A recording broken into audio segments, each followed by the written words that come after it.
Few would deny that today's college students are under a lot of pressure. In addition to many usual stresses and strains incidental to the college experience, e.g., exams and term papers, students today are faced with increased college tuitions, burdensome debt, and difficulty finding employment after graduation.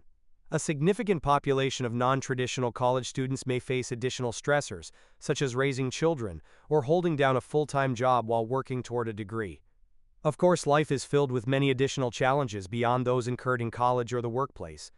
We might have concerns with financial security, difficulties with friends or neighbors, family responsibilities, and we may not have enough time to do the things we want to do. Even minor hassles, losing things, traffic jams, and loss of internet service all involve pressure and demands that can make life seem like a struggle and that can compromise our sense of well-being. That is, all can be stressful in some way. Scientific interest in stress, including how we adapt and cope, has been long-standing in psychology. Indeed, after nearly a century of research on the topic, much has been learned and many insights have been developed. This chapter examines stress and highlights our current understanding of the phenomenon, including its psychological and physiological natures, its causes and consequences, and the steps we can take to master stress rather than become its victim. Learning objectives. By the end of this section, you will be able to differentiate between stimulus-based and response-based definitions of stress, define stress as a process, differentiate between good stress and bad stress, describe the early contributions of Walter Cannon and Hans Selye to the stress research field, understand the physiological basis of stress, and describe the general adaptation syndrome. The term stress as it relates to the human condition first emerged in scientific literature in the 1930s, but it did not enter the popular vernacular until the 1970s. Lyon, 2012. Today, we often use the term loosely in describing a variety of unpleasant feeling states. For example, we often say we are stressed out when we feel frustrated, angry, conflicted, overwhelmed, or fatigued. Despite the widespread use of the term, stress is a fairly vague concept that is difficult to define with precision. Researchers have had a difficult time agreeing on an acceptable definition of stress. Some have conceptualized stress as a demanding or threatening event or situation, e.g., a high-stress job, overcrowding, and long commutes to work. Such conceptualizations are known as stimulus-based definitions because they characterize stress as a stimulus that causes certain reactions. Stimulus-based definitions of stress are problematic, however, because they fail to recognize that people differ in how they view and react to challenging life events and situations. For example, a conscientious student who has studied diligently all semester would likely experience less stress during final exams week than would a less responsible, unprepared student. Others have conceptualized stress in ways that emphasize the physiological responses that occur when faced with demanding or threatening situations, e.g., increased arousal. These conceptualizations are referred to as response-based definitions because they describe stress as a response to environmental conditions.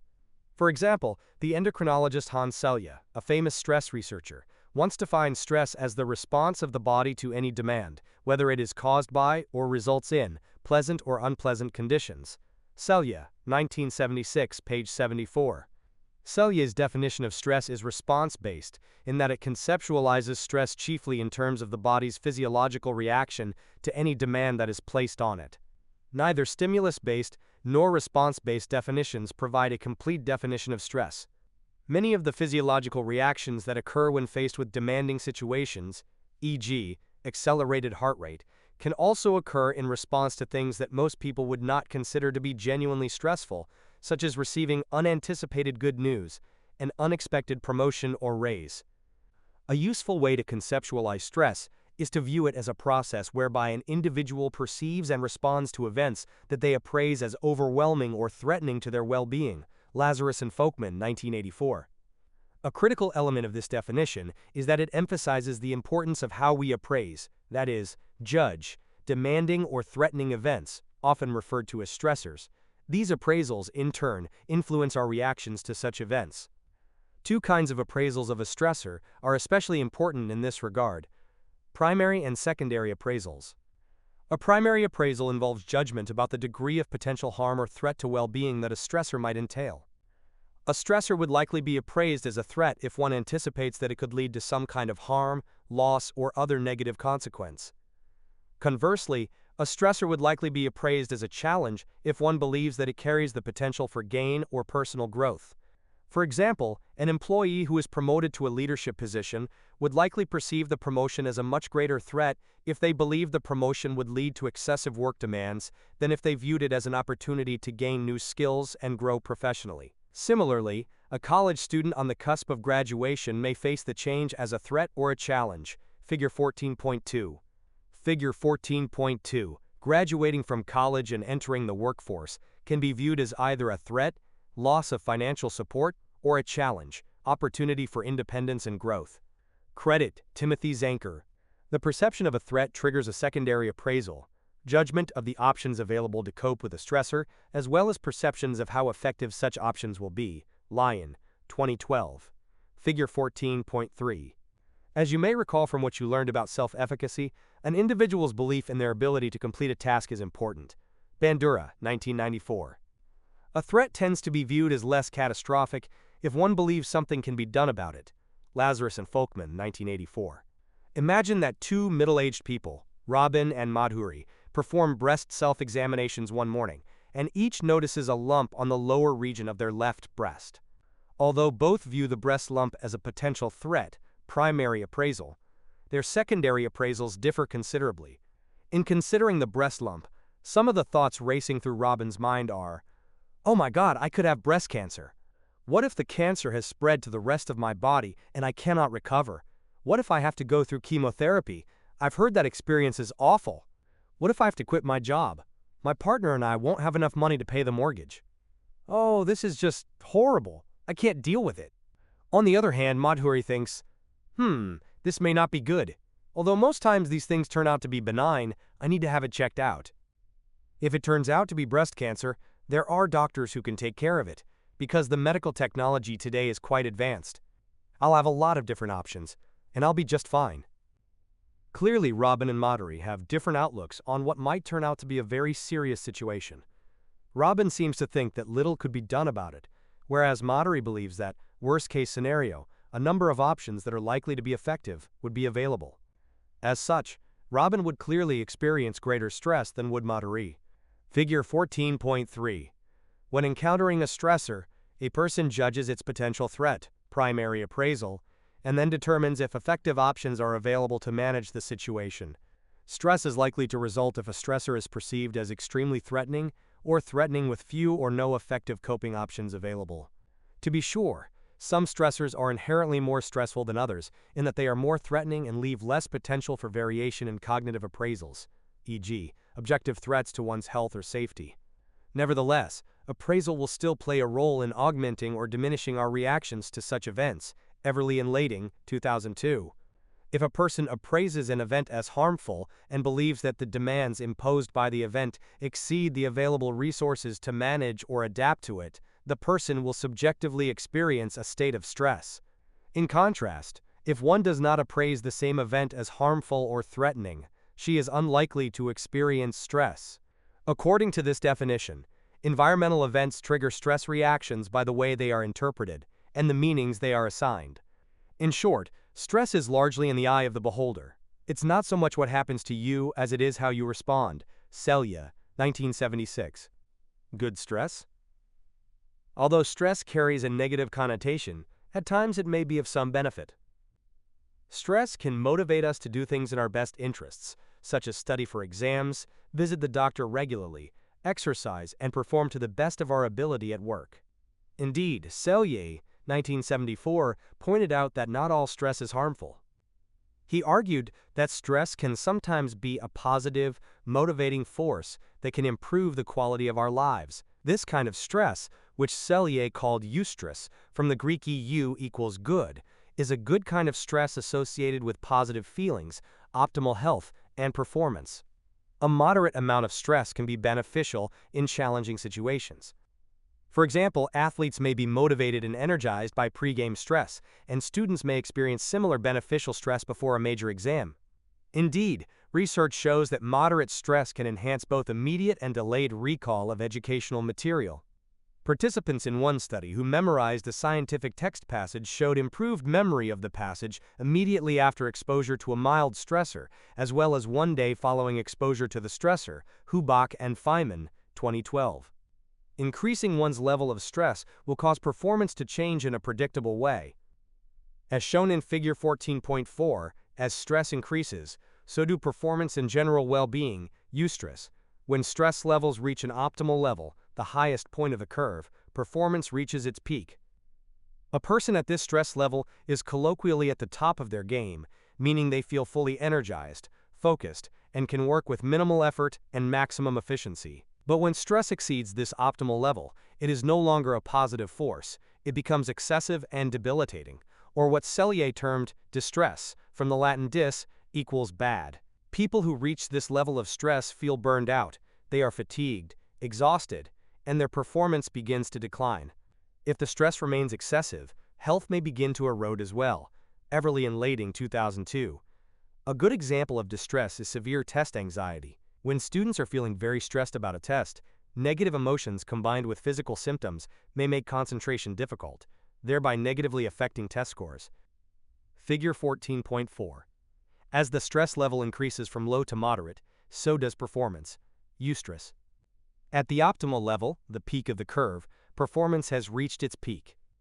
If stress exceeds the optimal level, it will reach the distress region, where it will become excessive and debilitating, and performance will decline. Everly and Lading, 2002. The prevalence of stress. Stress is everywhere, and as shown in Figure 14.5, it has been on the rise over the last several years. Each of us is acquainted with stress, some are more familiar than others. In many ways, stress feels like a load you just can't carry, a feeling you experience when, for example, you have to drive somewhere in a blizzard, when you wake up late the morning of an important job interview, when you run out of money before the next pay period, and before taking an important exam for which you realize you are not fully prepared. Figure 14.5. Nearly half of U.S. adults indicated that their stress levels have increased over the last 5 years. Neelakantan, 2013. Stress is an experience that evokes a variety of responses, including those that are physiological, e.g., accelerated heart rate, headaches or gastrointestinal problems, cognitive, e.g., difficulty concentrating or making decisions, and behavioral, e.g., drinking alcohol, smoking, or taking actions directed at eliminating the cause of the stress. Although stress can be positive at times, it can have deleterious health implications, contributing to the onset and progression of a variety of physical illnesses and diseases. Cohen and Herbert, 1996. The scientific study of how stress and other psychological factors impact health falls within the realm of health psychology, a subfield of psychology devoted to understanding the importance of psychological influences on health, illness, and how people respond when they become ill. Taylor, 1999. Health psychology emerged as a discipline in the 1970s, a time during which there was increasing awareness of the role behavioral and lifestyle factors play in the development of illnesses and diseases. Straub, 2007. In addition to studying the connection between stress and illness, health psychologists investigate issues such as why people make certain lifestyle choices, e.g., smoking or eating unhealthy food, despite knowing the potential adverse health implications of such behaviors. Health psychologists also design and investigate the effectiveness of interventions aimed at changing unhealthy behaviors.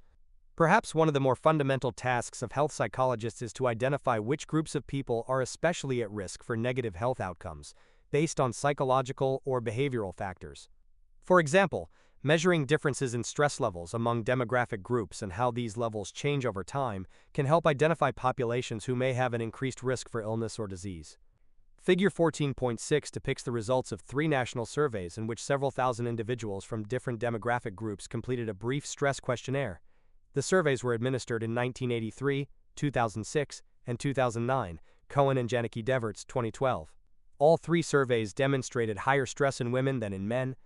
Unemployed individuals reported high levels of stress in all 3 surveys, as did those with less education and income. Retired persons reported the lowest stress levels. However, from 2006 to 2009, the greatest increase in stress levels occurred among men, Hispanic people aged 45 to 64, college graduates, and those with full-time employment.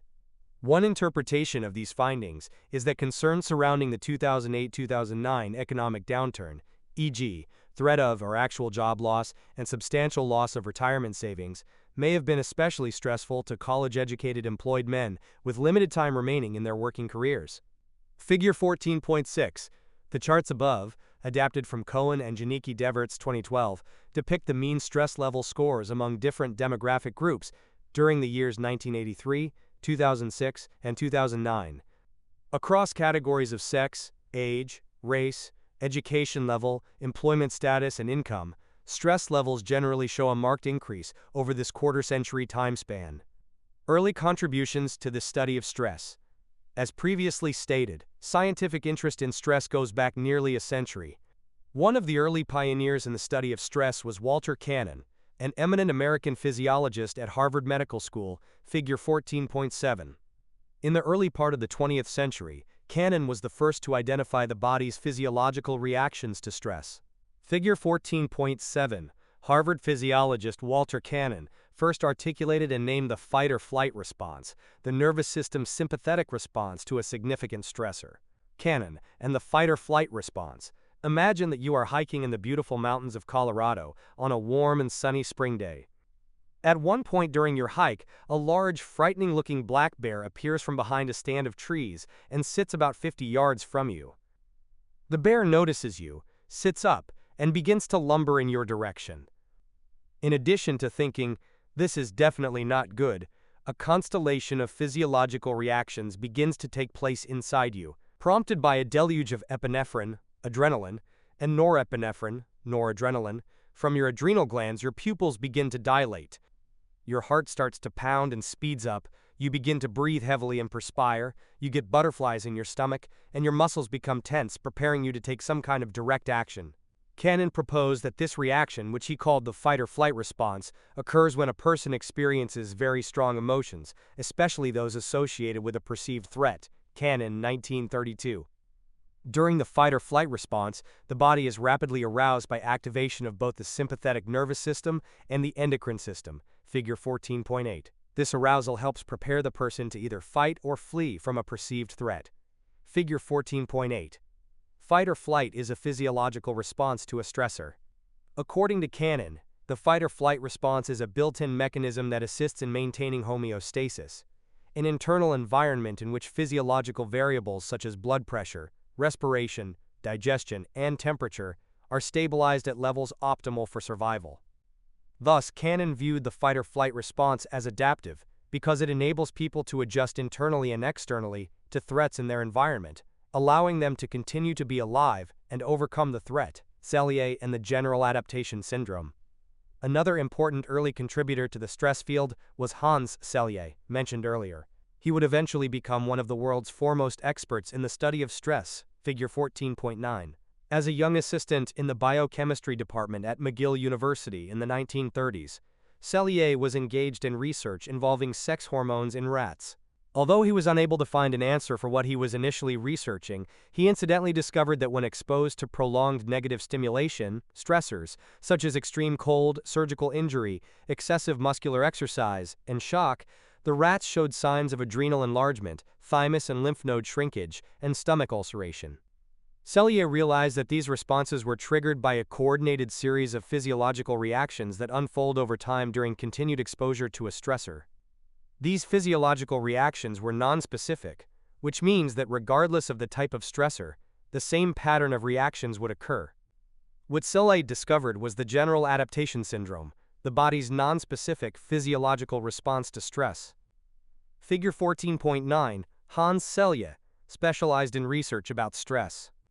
In 2009, his native Hungary honored his work with this stamp, released in conjunction with the second annual World Conference on Stress. The General Adaptation Syndrome, shown in Figure 14.10, consists of 3 stages: 1. Alarm reaction, 2. Stage of resistance, and 3. Stage of exhaustion.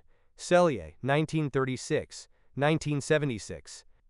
Alarm reaction describes the body's immediate reaction upon facing a threatening situation or emergency, and it is roughly analogous to the fight-or-flight response described by Cannon. During an alarm reaction, you are alerted to a stressor, and your body alarms you with a cascade of physiological reactions that provide you with the energy to manage the situation. A person who wakes up in the middle of the night to discover her house is on fire, for example, is experiencing an alarm reaction. Figure 14.10.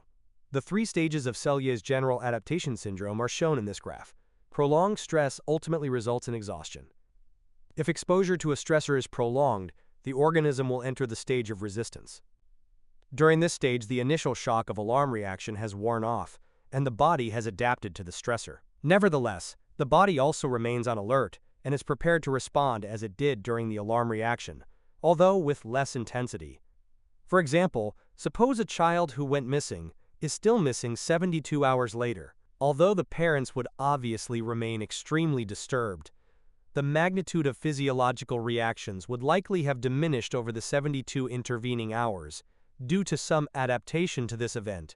If exposure to a stressor continues over a longer period of time, the stage of exhaustion ensues. At this stage, the person is no longer able to adapt to the stressor. The body's ability to resist becomes depleted as physical wear takes its toll on the body's tissues and organs. As a result, illness, disease, and other permanent damage to the body, even death, may occur. If a missing child still remained missing after 3 months, the long-term stress associated with this situation may cause a parent to literally faint with exhaustion at some point, or even to develop a serious and irreversible illness. In short, Selye's general adaptation syndrome suggests that stressors tax the body via a three-phase process: an initial jolt, subsequent readjustment, and a later depletion of all physical resources that ultimately lays the groundwork for serious health problems and even death. It should be pointed out, however, that this model is a response-based conceptualization of stress, focusing exclusively on the body's physical responses, while largely ignoring psychological factors such as appraisal and interpretation of threats. Nevertheless, Selye's model has had an enormous impact on the field of stress, because it offers a general explanation for how stress can lead to physical damage and, thus, disease.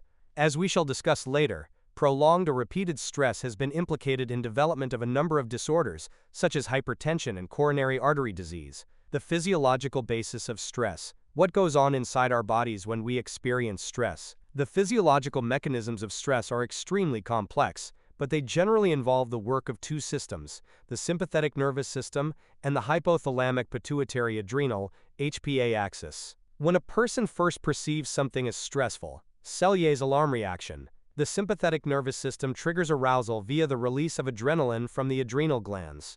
Release of these hormones activates the fight-or-flight responses to stress, such as accelerated heart rate and respiration. At the same time, the HPA axis, which is primarily endocrine in nature, becomes especially active, although it works much more slowly than the sympathetic nervous system. In response to stress, the hypothalamus, one of the limbic structures in the brain, releases corticotropin-releasing factor, a hormone that causes the pituitary gland to release adrenocorticotropic hormone, ACTH, figure 14.11. The ACTH then activates the adrenal glands to secrete a number of hormones into the bloodstream. An important one is cortisol, which can affect virtually every organ within the body. Cortisol is commonly known as a stress hormone and helps provide that boost of energy when we first encounter a stressor, preparing us to run away or fight. However, sustained elevated levels of cortisol weaken the immune system. Figure 14.11. This diagram shows the functioning of the hypothalamic pituitary adrenal (HPA) axis. The hypothalamus activates the pituitary gland, which in turn activates the adrenal glands, increasing their secretion of cortisol. In short bursts, this process can have some favorable effects, such as providing extra energy, improving immune system functioning temporarily, and decreasing pain sensitivity. However, extended release of cortisol, as would happen with prolonged or chronic stress, often comes at a high price. High levels of cortisol have been shown to produce a number of harmful effects. For example, increases in cortisol can significantly weaken our immune system. Glaser and Keckelt-Glaser, 2005. And high levels are frequently observed among depressed individuals. Jeffrey, Hertzman, Lee, and Power, 2013.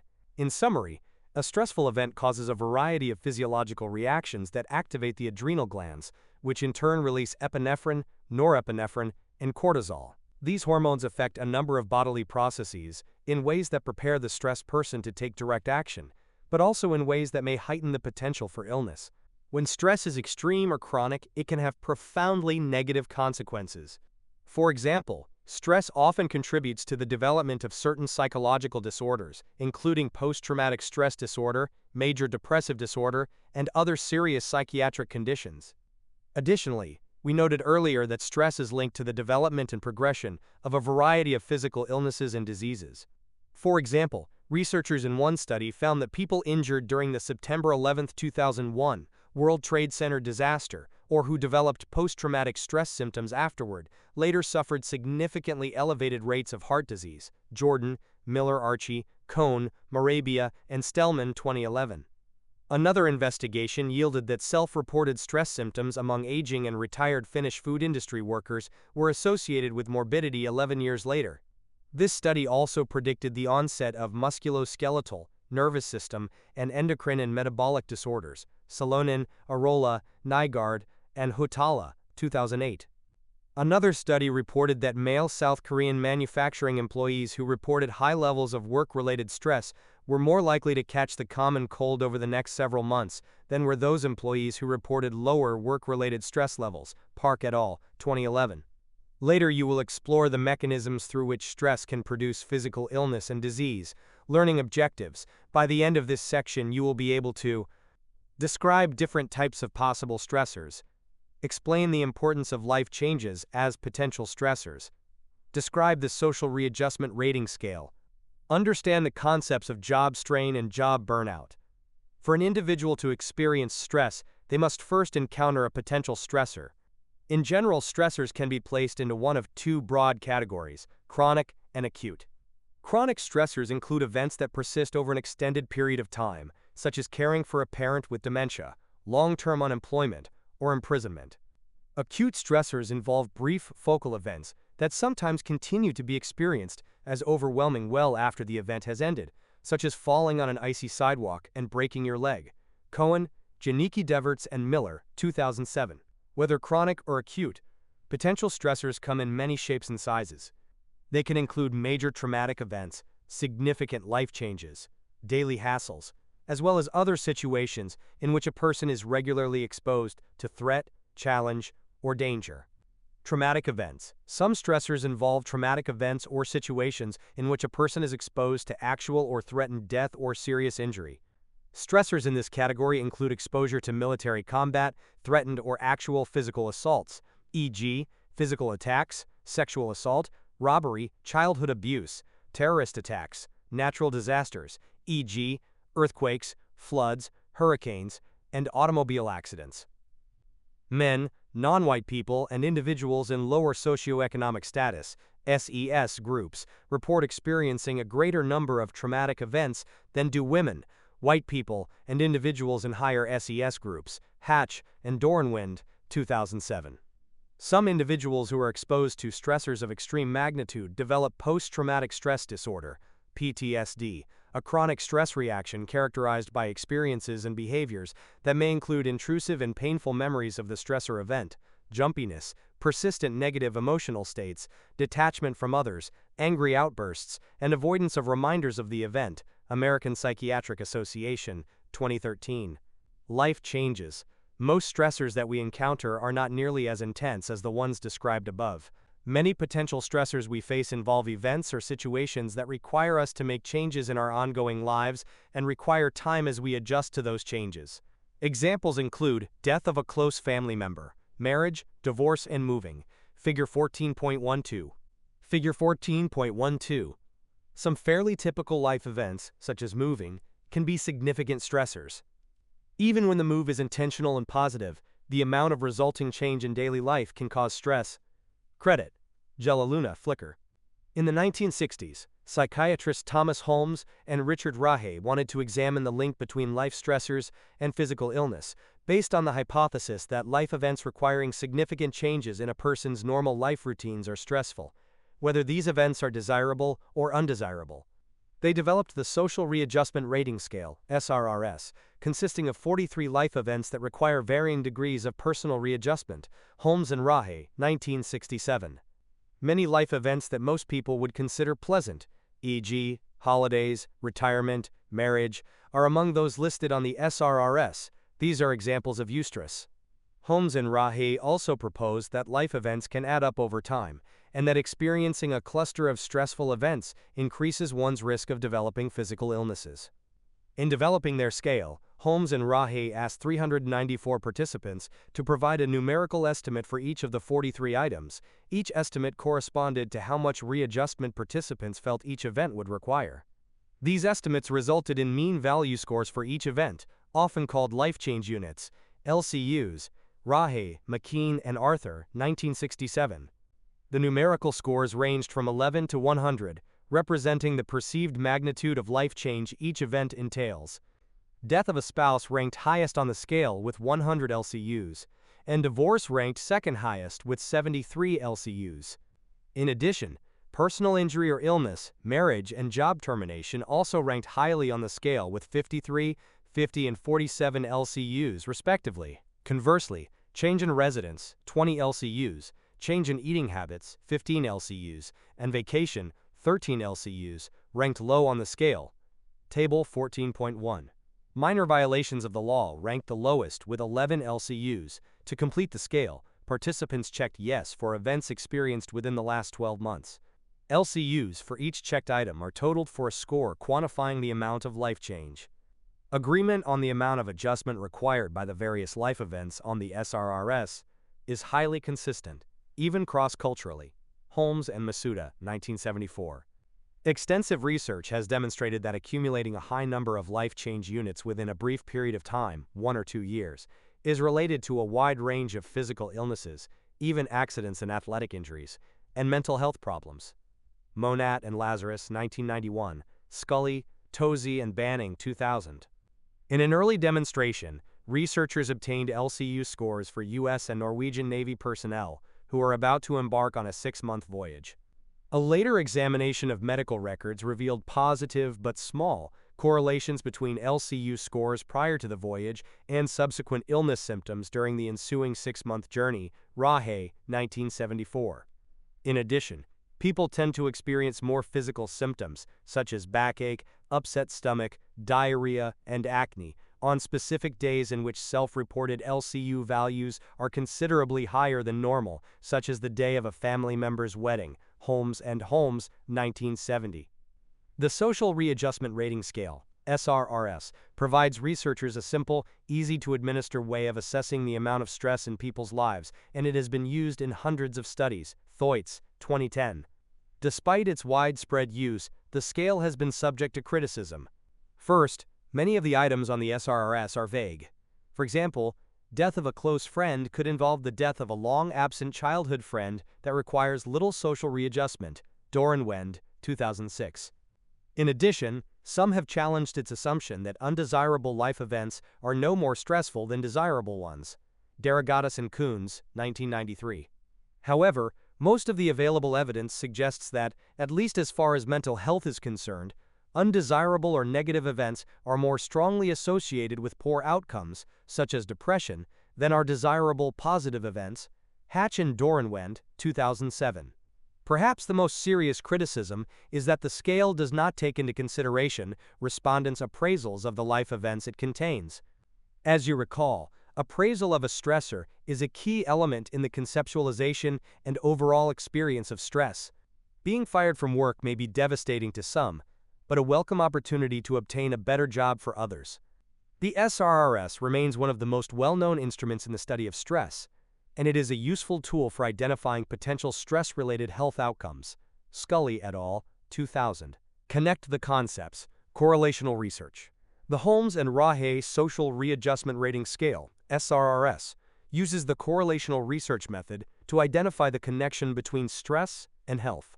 That is, respondents' LCU scores are correlated with the number or frequency of self-reported symptoms indicating health problems. These correlations are typically positive. As LCU scores increase, the number of symptoms increase. Consider all the thousands of studies that have used this scale to correlate stress and illness symptoms. If you were to assign an average correlation coefficient to this body of research, what would be your best guess? How strong do you think the correlation coefficient would be? Why can't the SRRS show a causal relationship between stress and illness? If it were possible to show causation, do you think stress causes illness or illness causes stress? Hassles. Potential stressors do not always involve major life events. Daily hassles. The minor irritations and annoyances that are part of our everyday lives, e.g., rush hour traffic, lost keys, obnoxious coworkers, inclement weather, arguments with friends or family, can build on one another and leave us just as stressed as life change events. Figure 14.13. Canner, Coyne, Schaefer, and Lazarus, 1981. Figure 14.13. Daily commutes, whether A on the road or B via public transportation, can be hassles that contribute to our feelings of everyday stress. Researchers have demonstrated that the frequency of daily hassles is actually a better predictor of both physical and psychological health than our life change units.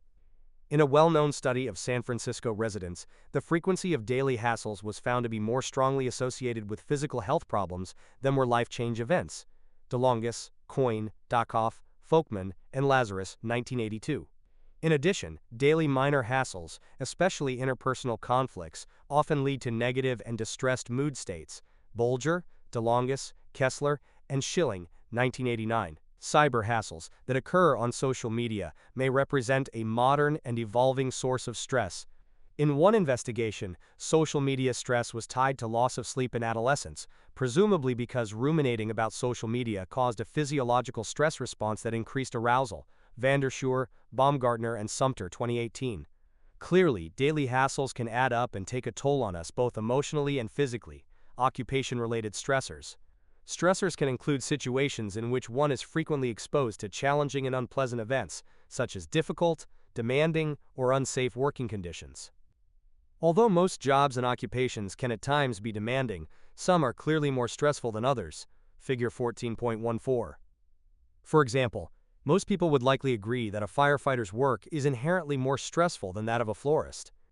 Equally likely, most would agree that jobs containing various unpleasant elements, such as those requiring exposure to loud noise, heavy equipment operator, constant harassment and threats of physical violence, prison guard, perpetual frustration, bus driver in a major city, or those mandating that an employee work alternating day and night shifts, hotel desk clerk, are much more demanding, and thus more stressful, than those that do not contain such elements. Table 14.2 lists several occupations and some of the specific stressors associated with those occupations. Sulsky and Smith, 2005. Figure 14.14.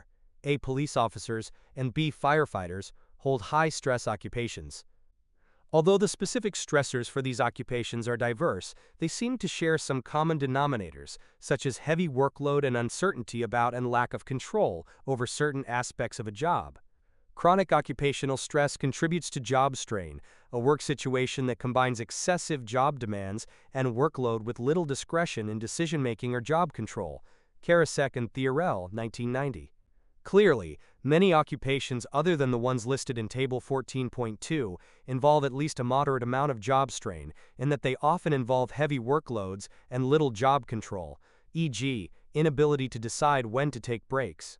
Such jobs are often low status and include those of factory workers, postal clerks, supermarket cashiers, taxi drivers, and short-order cooks. Job strain can have adverse consequences on both physical and mental health. It has been shown to be associated with increased risk of hypertension. Schnall and Landsbergis, 1994. Heart attacks. Theorel et al., 1998. Recurrence of heart disease after a first heart attack. Aboa Ebule et al., 2007. Significant weight loss or gain. Kivimaki et al., 2006. And major depressive disorder. Stansfeld, Shipley, Head, and Führer, 2012. A longitudinal study of over 10,000 British civil servants reported that workers under 50 years old, who earlier had reported high job strain, were 68% more likely to later develop heart disease than were those workers under 50 years old who reported little job strain. Shandola et al., 2008. Some people who are exposed to chronically stressful work conditions can experience job burnout, which is a general sense of emotional exhaustion and cynicism in relation to one's job. Maslach and Jackson, 1981.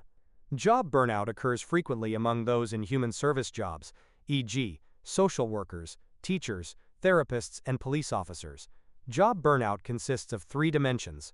The first dimension is exhaustion, a sense that one's emotional resources are drained, or that one is at the end of their rope and has nothing more to give at a psychological level. Second, Job burnout is characterized by depersonalization, a sense of emotional detachment between the worker and the recipients of their services, often resulting in callous, cynical, or indifferent attitudes toward these individuals. Third, job burnout is characterized by diminished personal accomplishment, which is the tendency to evaluate one's work negatively by, for example, experiencing dissatisfaction with one's job-related accomplishments, or feeling as though one has categorically failed to influence others' lives through one's work. Job strain appears to be one of the greatest risk factors leading to job burnout, which is most commonly observed in workers who are older, ages 55 to 64, unmarried, and whose jobs involve manual labor. Heavy alcohol consumption, physical inactivity, being overweight, and having a physical or lifetime mental disorder are also associated with job burnout, Ahola et al., 2006. In addition, depression often co-occurs with job burnout. One large-scale study of over 3,000 Finnish employees reported that half of the participants with severe job burnout had some form of depressive disorder, Ahola et al., 2005. Job burnout is often precipitated by feelings of having invested considerable energy, effort, and time into one's work while receiving little in return, e.g., little respect or support from others or low pay. Tatris, Peters, LeBlanc, Schreurs, and Schaufelli, 2001. As an illustration, consider Tyre, a nursing assistant who worked in a nursing home. Tyre worked long hours for little pay in a difficult facility. Tyre's supervisor was domineering, unpleasant, and unsupportive, as well as disrespectful of Tyre's personal time, frequently informing them at the last minute they must work several additional hours after their shift ended or report to work on weekends. Tyre had very little autonomy at work. They had little input in day-to-day duties and how to perform them, and was not permitted to take breaks unless explicitly told by their supervisor. Tyre did not feel as though their hard work was appreciated, either by supervisory staff or by the residents of the home. Tyre was very unhappy over the low pay and felt that many of the residents treated them disrespectfully. After several years, Tyre began to hate their job. Tyre dreaded going to work in the morning and gradually developed a callous, hostile attitude toward many of the residents. Eventually, they began to feel they could no longer help the nursing home residents. Tyre's absenteeism from work increased, and one day they decided that they had had enough and quit. Tyre now has a job in sales, vowing never to work in nursing again. Finally, our close relationships with friends and family, particularly the negative aspects of these relationships, can be a potent source of stress. Negative aspects of close relationships can include conflicts, such as disagreements or arguments, lack of emotional support or confiding, and lack of reciprocity. All of these can be overwhelming, threatening to the relationship, and thus stressful. Such stressors can take a toll both emotionally and physically. A longitudinal investigation of over 9,000 British civil servants found that those who at one point had reported the highest levels of negative interactions in their closest relationship were 34% more likely to experience serious heart problems, fatal or non-fatal heart attacks, over a 13 to 15-year period, compared to those who experienced the lowest levels of negative interaction. De Vogely, Shandola, and Marmot, 2007. Finally, our close relationships with friends and family, particularly the negative aspects of these relationships, can be a potent source of stress. Negative aspects of close relationships can include conflicts such as disagreements or arguments, lack of emotional support or confiding, and lack of reciprocity. All of these can be overwhelming, threatening to the relationship, and thus stressful. Such stressors can take a toll both emotionally and physically. A longitudinal investigation of over 9,000 British civil servants found that those who at one point had reported the highest levels of negative interactions in their closest relationship were 34% more likely to experience serious heart problems, fatal or non-fatal heart attacks, over a 13 to 15-year period, compared to those who experienced the lowest levels of negative interaction. De Vogely, Chandola, and Marmot, 2007. Learning objectives. By the end of this section, you will be able to explain the nature of psychophysiological disorders, describe the immune system and how stress impacts its functioning, describe how stress and emotional factors can lead to the development and exacerbation of cardiovascular disorders, asthma, and tension headaches. In this section, we will discuss stress and illness. As stress researcher Robert Sapolsky, 1998, describes, stress-related disease emerges predominantly out of the fact that we so often activate a physiological system that has evolved for responding to acute physical emergencies. But we turn it on for months on end, worrying about mortgages, relationships, and promotions. Page 6. The stress response, as noted earlier, consists of a coordinated but complex system of physiological reactions that are called upon as needed. These reactions are beneficial at times because they prepare us to deal with potentially dangerous or threatening situations. For example, recall our old friend, the fearsome bear on the trail. However, health is affected when physiological reactions are sustained, as can happen in response to ongoing stress. Psychophysiological disorders. If the reactions that compose the stress response are chronic, or if they frequently exceed normal ranges, they can lead to cumulative wear and tear on the body, in much the same way that running your air conditioner on full blast all summer will eventually cause wear and tear on it. For example, the high blood pressure that a person under considerable job strain experiences might eventually take a toll on their heart and set the stage for a heart attack or heart failure. Also, someone exposed to high levels of the stress hormone cortisol might become vulnerable to infection or disease because of weakened immune system functioning. McEwen, 1998. Physical disorders or diseases whose symptoms are brought about or worsened by stress and emotional factors are called psychophysiological disorders. The physical symptoms of psychophysiological disorders are real, and they can be produced or exacerbated by psychological factors, hence the psycho and physiological in psychophysiological. A list of frequently encountered psychophysiological disorders is provided in Table 14.3. Friedman and Booth-Cooley, 1987, statistically reviewed 101 studies to examine the link between personality and illness. They proposed the existence of disease-prone personality characteristics, including depression, anger/hostility, and anxiety. Indeed, a study of over 61,000 Norwegians identified depression as a risk factor for all major disease-related causes of death. Michael Toon et al., 2007. In addition, neuroticism, a personality trait that reflects how anxious, moody, and sad one is, has been identified as a risk factor for chronic health problems and mortality. Plaubidis and Grundy, 2009. Below we discuss two kinds of psychophysiological disorders about which a great deal is known: cardiovascular disorders and asthma. First, however, it is necessary to turn our attention to a discussion of the immune system, one of the major pathways through which stress and emotional factors can lead to illness and disease. Everyday connection. Social status, stress, and healthcare. Psychologists have long been aware that social status, e.g., wealth, privilege, is intimately tied to stress, health, and well-being. Some factors that contribute to high stress and poor health among people with lower social status include lack of control and predictability, e.g., greater unemployment, and resource inequality, e.g., less access to health care and other community resources. Marmot and Sapolsky, 2014. In the United States, resource inequalities tied to social status often create race and gender differences in healthcare. For example, African American women have the highest rates of emergency room visits and unmet healthcare needs compared to any other group, and this disparity increased significantly from 2006 to 2014. Manuel, 2018.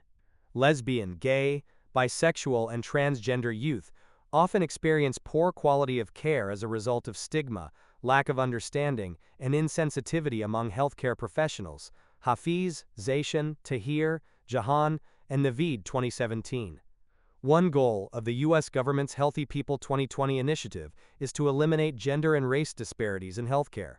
Their interactive dataset provides an updated snapshot of health disparities. https://www.healthypeople.gov/2020/data-search/health-disparities-data. Stress and the immune system. In a sense, the immune system is the body's surveillance system. It consists of a variety of structures, cells, and mechanisms that serve to protect the body from invading microorganisms that can harm or damage the body's tissues and organs. When the immune system is working as it should, it keeps us healthy and disease-free by eliminating harmful bacteria, viruses, and other foreign substances that have entered the body. Everly and Lading, 2002. Immune system errors. Sometimes, the immune system will function erroneously. For example, sometimes it can go awry by mistaking your body's own healthy cells for invaders and repeatedly attacking them. When this happens, the person is said to have an autoimmune disease, which can affect almost any part of the body. How an autoimmune disease affects a person depends on what part of the body is targeted. For instance, rheumatoid arthritis, an autoimmune disease that affects the joints, results in joint pain, stiffness, and loss of function. Systemic lupus erythematosus, lupus, an autoimmune disease, causes a person's body to attack its own tissues and can inflict permanent damage on multiple organs, including the heart, lungs, and kidneys. Hashimoto's hypothyroiditis, an autoimmune disease that affects the thyroid gland, can result in depression, fatigue, muscle cramps, and heart problems. American Association of Clinical Endocrinologists and American Thyroid Association, 2012. In addition, the immune system may sometimes break down and be unable to do its job. This situation is referred to as immunosuppression, the decreased effectiveness of the immune system. When people experience immunosuppression, they become susceptible to any number of infections, illness, and diseases. For example, acquired immune deficiency syndrome, AIDS, is a serious and lethal disease that is caused by human immunodeficiency virus, HIV, which greatly weakens the immune system by infecting and destroying antibody-producing cells, thus rendering an untreated person vulnerable to any of a number of opportunistic infections. Powell, 1996. Stressors and immune function. The question of whether stress and negative emotional states can influence immune function has captivated researchers for over 3 decades, and discoveries made over that time have dramatically changed the face of health psychology. Kiecolt-Glaser, 2009. Psychoneuroimmunology is the field that studies how psychological factors such as stress influence the immune system and immune functioning. The term psychoneuroimmunology was first coined in 1981 when it appeared as the title of a book that reviewed available evidence for associations between the brain, endocrine system, and immune system. Zachary, 2009. To a large extent, this field evolved from the discovery that there is a connection between the central nervous system and the immune system. Some of the most compelling evidence for a connection between the brain and the immune system comes from studies in which researchers demonstrated that immune responses in animals could be classically conditioned. Everly and Lading, 2002. For example, Ader and Cohen, 1975, paired flavored water, the conditioned stimulus, with the presentation of an immunosuppressive drug, the unconditioned stimulus, causing sickness, an unconditioned response. Not surprisingly, rats exposed to this pairing developed a conditioned aversion to the flavored water. However, the taste of the water itself later produced immunosuppression, a conditioned response, indicating that the immune system itself had been conditioned. Many subsequent studies over the years have further demonstrated that immune responses can be classically conditioned in both animals and humans. Ader and Cohen, 2001. Thus, if classical conditioning can alter immunity, other psychological factors should be capable of altering it as well. Hundreds of studies involving tens of thousands of participants have tested many kinds of brief and chronic stressors and their effects on the immune system, e.g., public speaking, medical school examinations, unemployment, marital discord, divorce, death of spouse, burnout and job strain, caring for a relative with Alzheimer's disease, and exposure to the harsh climate of Antarctica. It has been repeatedly demonstrated that many kinds of stressors are associated with poor or weakened immune functioning. Glaser and Kiecolt-Glaser, 2005.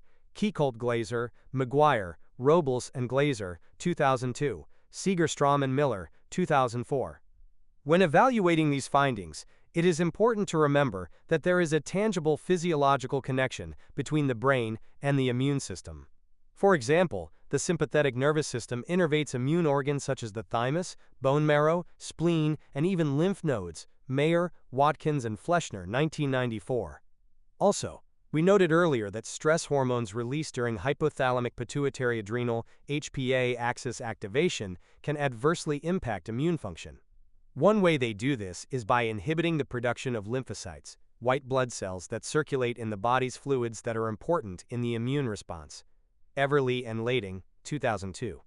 Some of the more dramatic examples demonstrating the link between stress and impaired immune function involve studies in which volunteers were exposed to viruses.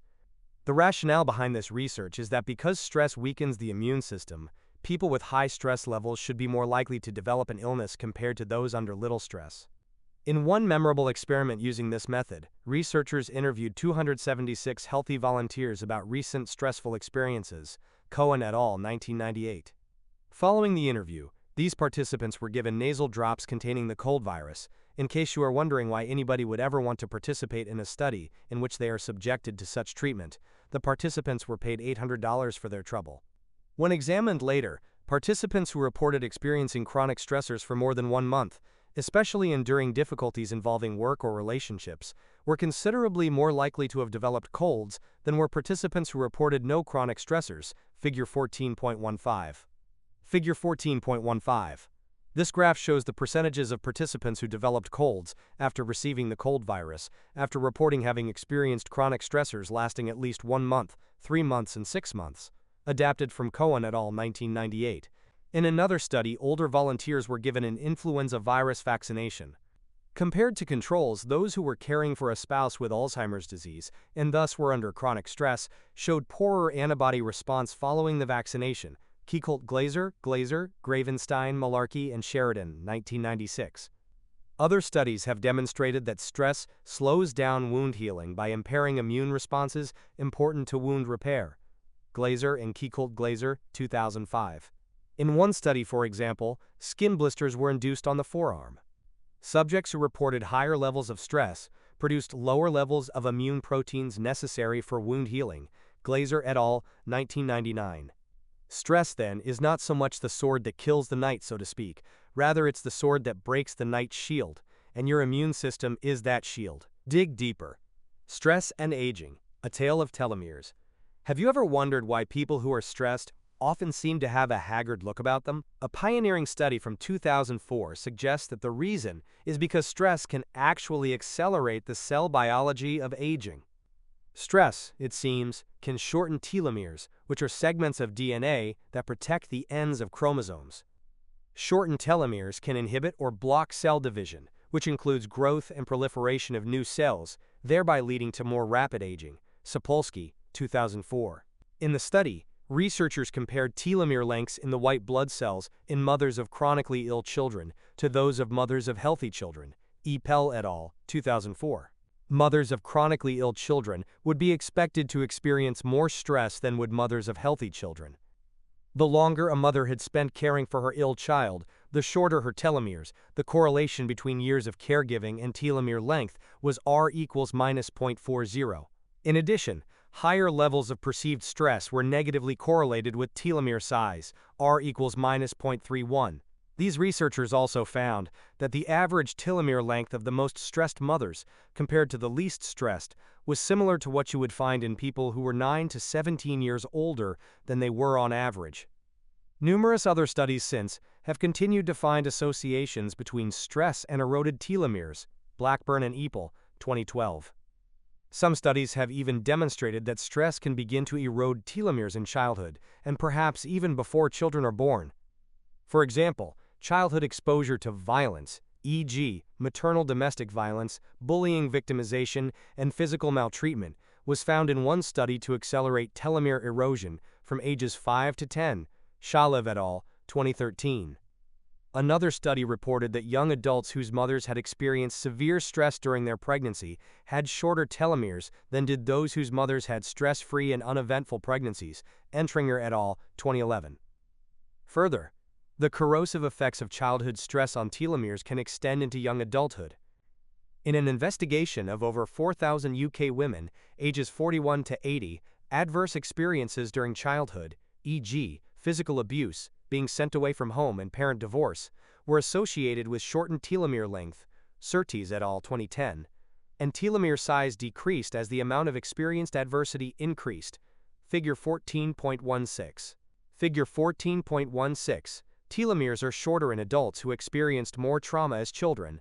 Adapted from Blackburn and Epel, 2012. Efforts to dissect the precise cellular and physiological mechanisms linking short telomeres to stress and disease are currently underway. For the time being, telomeres provide us with yet another reminder that stress, especially during early life, can be just as harmful to our health as smoking or fast food. Blackburn and Epel, 2012. Cardiovascular disorders. The cardiovascular system is composed of the heart and blood circulation system. For many years, Disorders that involve the cardiovascular system, known as cardiovascular disorders, have been a major focal point in the study of psychophysiological disorders because of the cardiovascular system's centrality in the stress response. Everly and Lading, 2002. Heart disease is one such condition. Each year, heart disease causes approximately 1 in 3 deaths in the United States, and it is the leading cause of death in the developed world. Centers for Disease Control and Prevention, CDC, 2011, Shapiro, 2005. The symptoms of heart disease vary somewhat depending on the specific kind of heart disease one has, but they generally involve angina, chest pains, or discomfort that occur when the heart does not receive enough blood. Office on Women's Health, 2009. The pain often feels like the chest is being pressed or squeezed. Burning sensations in the chest and shortness of breath are also commonly reported. Such pain and discomfort can spread to the arms, neck, jaws, stomach, as nausea, and back. American Heart Association, AHA, 2012a, Figure 14.17. Figure 14.17. Males and females often experience different symptoms of a heart attack. A major risk factor for heart disease is hypertension, which is high blood pressure. Hypertension forces a person's heart to pump harder, thus putting more physical strain on the heart. If left unchecked, hypertension can lead to a heart attack, stroke, or heart failure. It can also lead to kidney failure and blindness. Hypertension is a serious cardiovascular disorder, and it is sometimes called the silent killer because it has no symptoms. One who has high blood pressure may not even be aware of it. AHA 2012b. Many risk factors contributing to cardiovascular disorders have been identified. These risk factors include social determinants such as aging, income, education, and employment status, as well as behavioral risk factors that include unhealthy diet, tobacco use, physical inactivity, and excessive alcohol consumption. Obesity and diabetes are additional risk factors. World Health Organization, WHO, 2013. Over the past few decades, there has been much greater recognition and awareness of the importance of stress and other psychological factors in cardiovascular health. Nusser, Aldada, and Kumar, 2012. Indeed, exposure to stressors of many kinds has also been linked to cardiovascular problems. In the case of hypertension, some of these stressors include job strain, Trudell, Bryson, and Milat, 2010. Natural disasters, Saito, Kim, Maikawa, Ikeda, and Yokoyama, 1997. Marital conflict, Neely Moore, Smith, Uchino, Hawkins, and Olson-Cerny, 2007. And exposure to high traffic noise levels at one's home.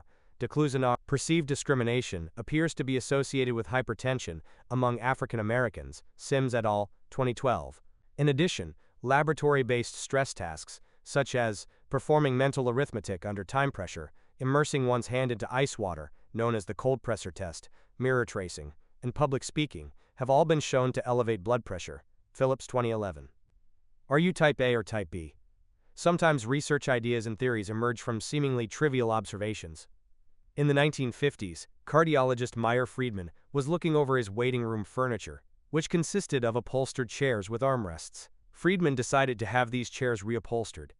When the man doing the reupholstering came to the office to do the work, he commented on how the chairs were worn in a unique manner. The front edges of the cushions were worn down, as were the front tips of the armrests. It seemed like the cardiology patients were tapping or squeezing the front of the armrests, as well as literally sitting on the edge of their seats. Friedman and Rosenman, 1974. Were cardiology patients somehow different than other types of patients? If so, how? After researching this matter, Friedman and his colleague, Ray Rosenman, came to understand that people who are prone to heart disease tend to think, feel, and act differently than those who are not. These individuals tend to be intensively driven workaholics who are preoccupied with deadlines and always seem to be in a rush. According to Friedman and Rosenman, these individuals exhibit type A behavior pattern. Those who are more relaxed and laid back were characterized as type B. Figure 14.18. In a sample of type A's and type B, Friedman and Rosenman were startled to discover that heart disease was over 7 times more frequent among the type A's than the type B. Friedman and Rosenman, 1959. Figure 14.18a. Type A individuals are characterized as intensely driven, B, while type B people are characterized as laid back and relaxed. Credit A. Modification of Work by Greg Hernandez. Credit B. Modification of Work by Elvert Barnes. The major components of the Type A pattern include an aggressive and chronic struggle to achieve more and more in less and less time. Friedman and Rosenman, 1974. Specific characteristics of the Type A pattern include an excessive competitive drive, chronic sense of time, urgency, impatience and hostility toward others, particularly those who get in the person's way. An example of a person who exhibits Type A behavior pattern is Jeffrey. Even as a child, Jeffrey was intense and driven. He excelled at school, was captain of the swim team, and graduated with honors from an Ivy League college. Jeffrey never seems able to relax.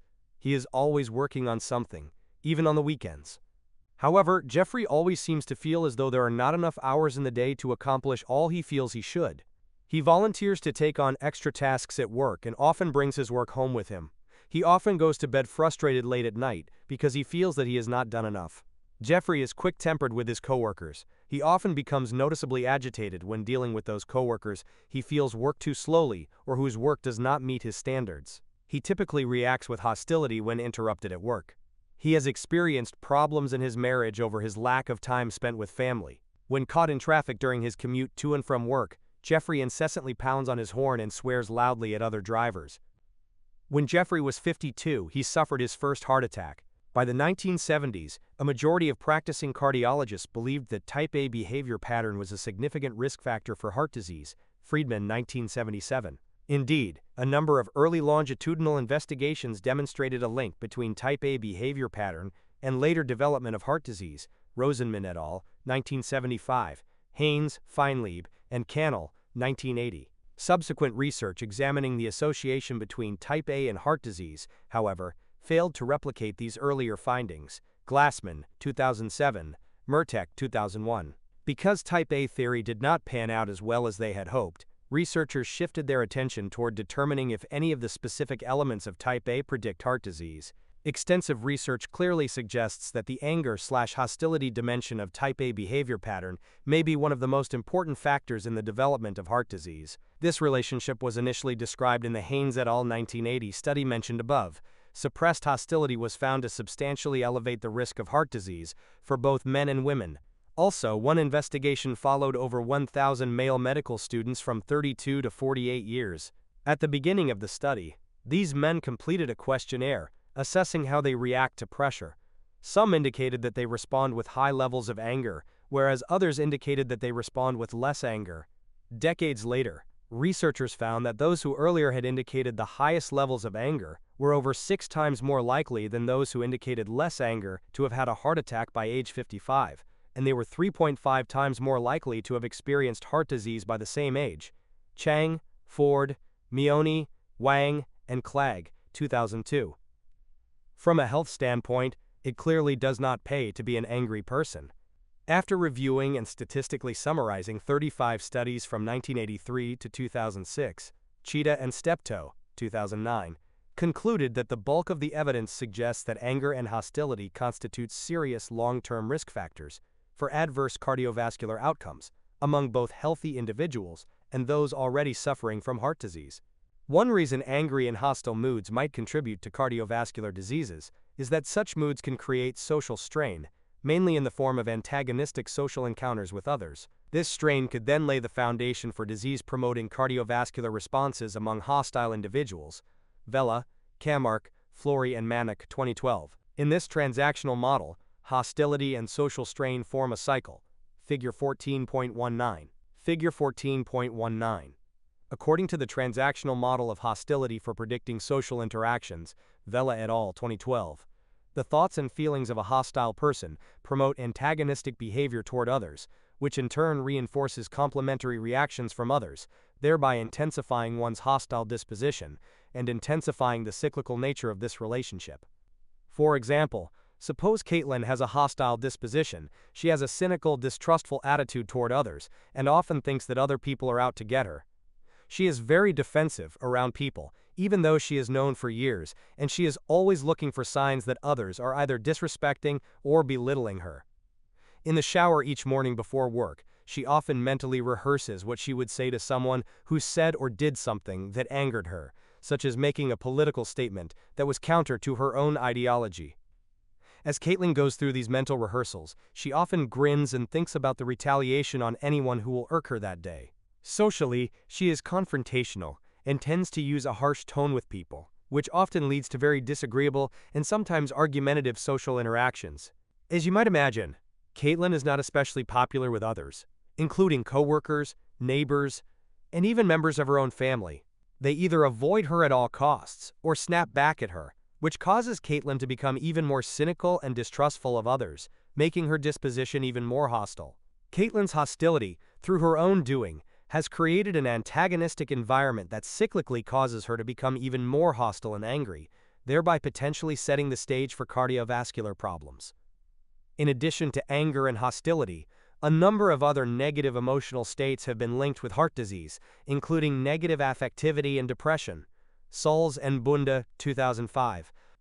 Negative affectivity is a tendency to experience distressed emotional states involving anger, contempt, disgust, guilt, fear, and nervousness. Watson, Clark, and Telegen, 1988. It has been linked with the development of both hypertension and heart disease. For example, over 3,000 initially healthy participants in one study were tracked longitudinally up to 22 years. Those with higher levels of negative affectivity at the time the study began were substantially more likely to develop and be treated for hypertension during the ensuing years than were those with lower levels of negative affectivity. Jonas and Lando, 2000.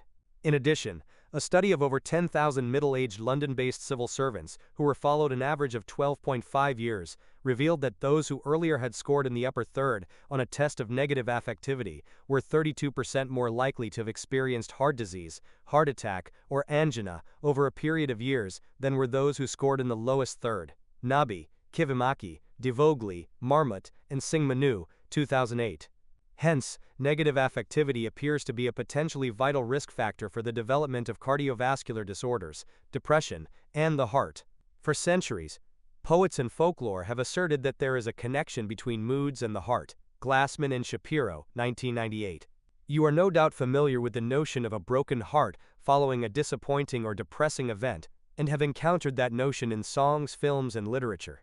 Perhaps the first to recognize the link between depression and heart disease was Benjamin Malsberg, 1937, who found that the death rate among institutionalized patients with melancholia, an archaic term for depression, was 6 times higher than that of the population. A classic study in the late 1970s looked at over 8,000 people diagnosed with manic depressive disorder, now classified as bipolar disorder, in Denmark, finding a nearly 50% increase in deaths from heart disease among these patients, compared with the general Danish population. Week, 1979. By the early 1990s, evidence began to accumulate showing that depressed individuals who were followed for long periods of time were at increased risk for heart disease and cardiac death. Glassman, 2007. In one investigation of over 700 Denmark residents, those with the highest depression scores were 71% more likely to have experienced a heart attack than were those with lower depression scores. Barefoot and Schroll, 1996. Figure 14.20 illustrates the gradation in risk of heart attacks for both men and women. Figure 14.20. This graph shows the incidence of heart attacks among men and women by depression score quartile, adapted from Barefoot and Schroll, 1996. After more than 2 decades of research, it is now clear that a relationship exists. Patients with heart disease have more depression than the general population, and people with depression are more likely to eventually develop heart disease and experience higher mortality than those who do not have depression. Hare, Tuxati, Johansson, and Jarsma, 2013.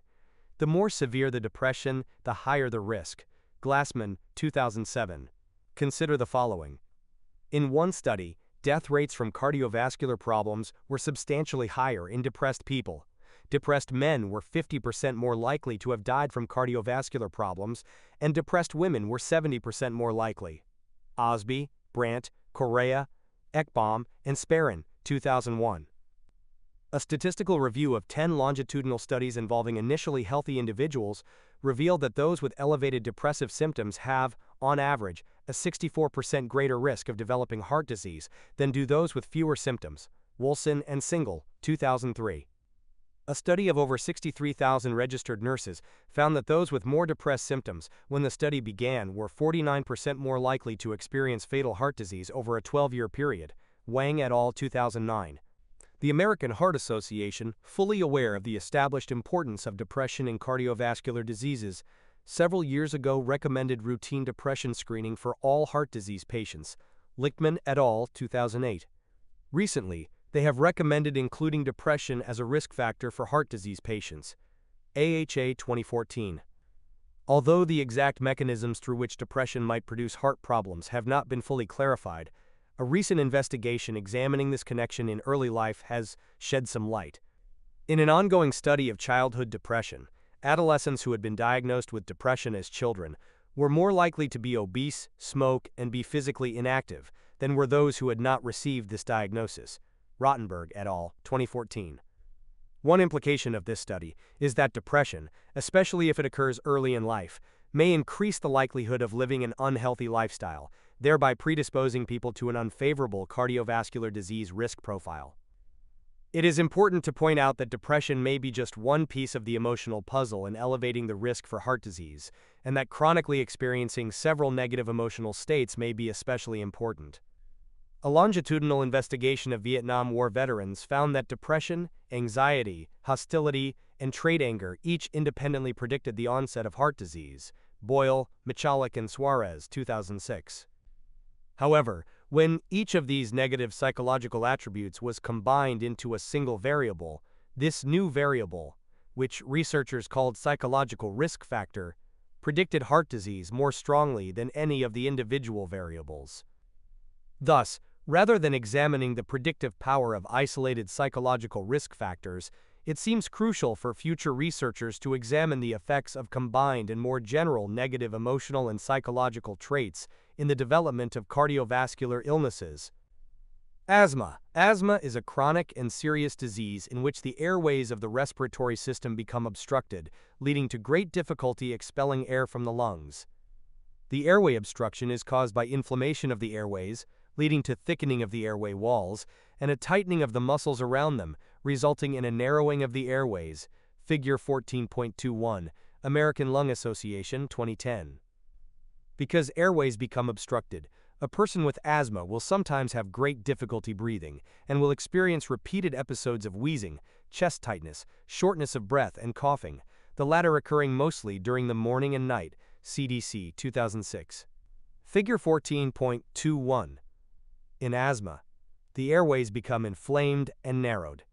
According to the Centers for Disease Control and Prevention, CDC, around 4,000 people each year die from asthma-related causes, and asthma is a contributing factor to another 7,000 deaths each year. CDC, 2013a. The CDC has revealed that asthma affects 18.7 million U.S. adults and is more common among people with lower income levels. CDC, 2013b. Especially concerning is that asthma is on the rise, with rates of asthma increasing 157% between 2000 and 2010. CDC, 2013b. Asthma attacks are acute episodes in which an asthma sufferer experiences the full range of symptoms. Asthma exacerbation is often triggered by environmental factors, such as air pollution, allergens, e.g., pollen, mold, and pet hairs, cigarette smoke, airway infections, cold air, or a sudden change in temperature, and exercise. CDC, 2013b. Certain regions and neighborhoods are known for having notably high rates of asthma and related diseases due to high rates of concentrated pollution and low air quality. For example, Long Beach, California and Bronx, New York contain asthma alleys due to the density of trucking, power plants, factories, sewage works, or other agents of air pollution. Psychological factors appear to play an important role in asthma. Wright, Rodriguez and Cohen, 1998. Although some believe that psychological factors serve as potential triggers in only a subset of asthma patients. Ritz, Steptoe, Bob, Harris, and Edwards, 2006. Many studies over the years have demonstrated that some people with asthma will experience asthma-like symptoms if they expect to experience such symptoms, such as when breathing an inert substance that they, falsely, believe will lead to airway obstruction. Sodergren and Hyland, 1999. As stress and emotions directly affect immune and respiratory functions, psychological factors likely serve as one of the most common triggers of asthma exacerbation. Truba and Ritz, 2013. People with asthma tend to report and display a high level of negative emotions such as anxiety, and asthma attacks have been linked to periods of high emotionality. Lehrer, Eisenberg, and Hochran, 1993. In addition, high levels of emotional distress during both laboratory tasks and daily life have been found to negatively affect airway function and can produce asthma-like symptoms in people with asthma. Von Leupold, Enes, and Dama, 2006. In one investigation, 20 adults with asthma wore pre-programmed wristwatches that signaled them to breathe into a portable device that measures airway function. Results showed that higher levels of negative emotions and stress were associated with increased airway obstruction and self-reported asthma symptoms. Smith, Sofer, Hurowitz, Climate, and Stone, 1999. In addition, D'Amato, Liccardi, Cecchi, Pellegrino, and D'Amato, 2010, described a case study of an 18-year-old man with asthma whose girlfriend had broken up with him, leaving him in a depressed state. She had also unfriended him on Facebook while friending other young males. Eventually, the young man was able to friend her once again and could monitor her activity through Facebook. Subsequently, he would experience asthma symptoms whenever he logged on and accessed her profile. When he later resolved not to use Facebook any longer, the asthma attacks stopped. This case suggests that the use of Facebook and other forms of social media may represent a new source of stress. It may be a triggering factor for asthma attacks, especially in depressed asthmatic individuals. Exposure to stressful experiences, particularly those that involve parental or interpersonal conflicts, has been linked to the development of asthma throughout the lifespan. A longitudinal study of 145 children found that parenting difficulties during the first year of life increased the chances that the child developed asthma by 107%. Klinert et al., 2001. In addition, a cross-sectional study of over 10,000 Finnish college students found that high rates of parent or personal conflicts, e.g., parental divorce, separation from spouse, or severe conflicts in other long-term relationships, increased the risk of asthma onset. Kilpalainen, Koskenvuo, Helenius, and Terho, 2002. Further, a study of over 4,000 middle-aged men who were interviewed in the early 1990s and again a decade later found that breaking off an important life partnership, e.g., divorce or breaking off relationship from parents, increased the risk of developing asthma by 124% over the time of the study. Lorbrox, Opfelbacher, Thayer, Debling, and Sturmer, 2009. Headaches. A headache is a continuous pain anywhere in the head and neck region.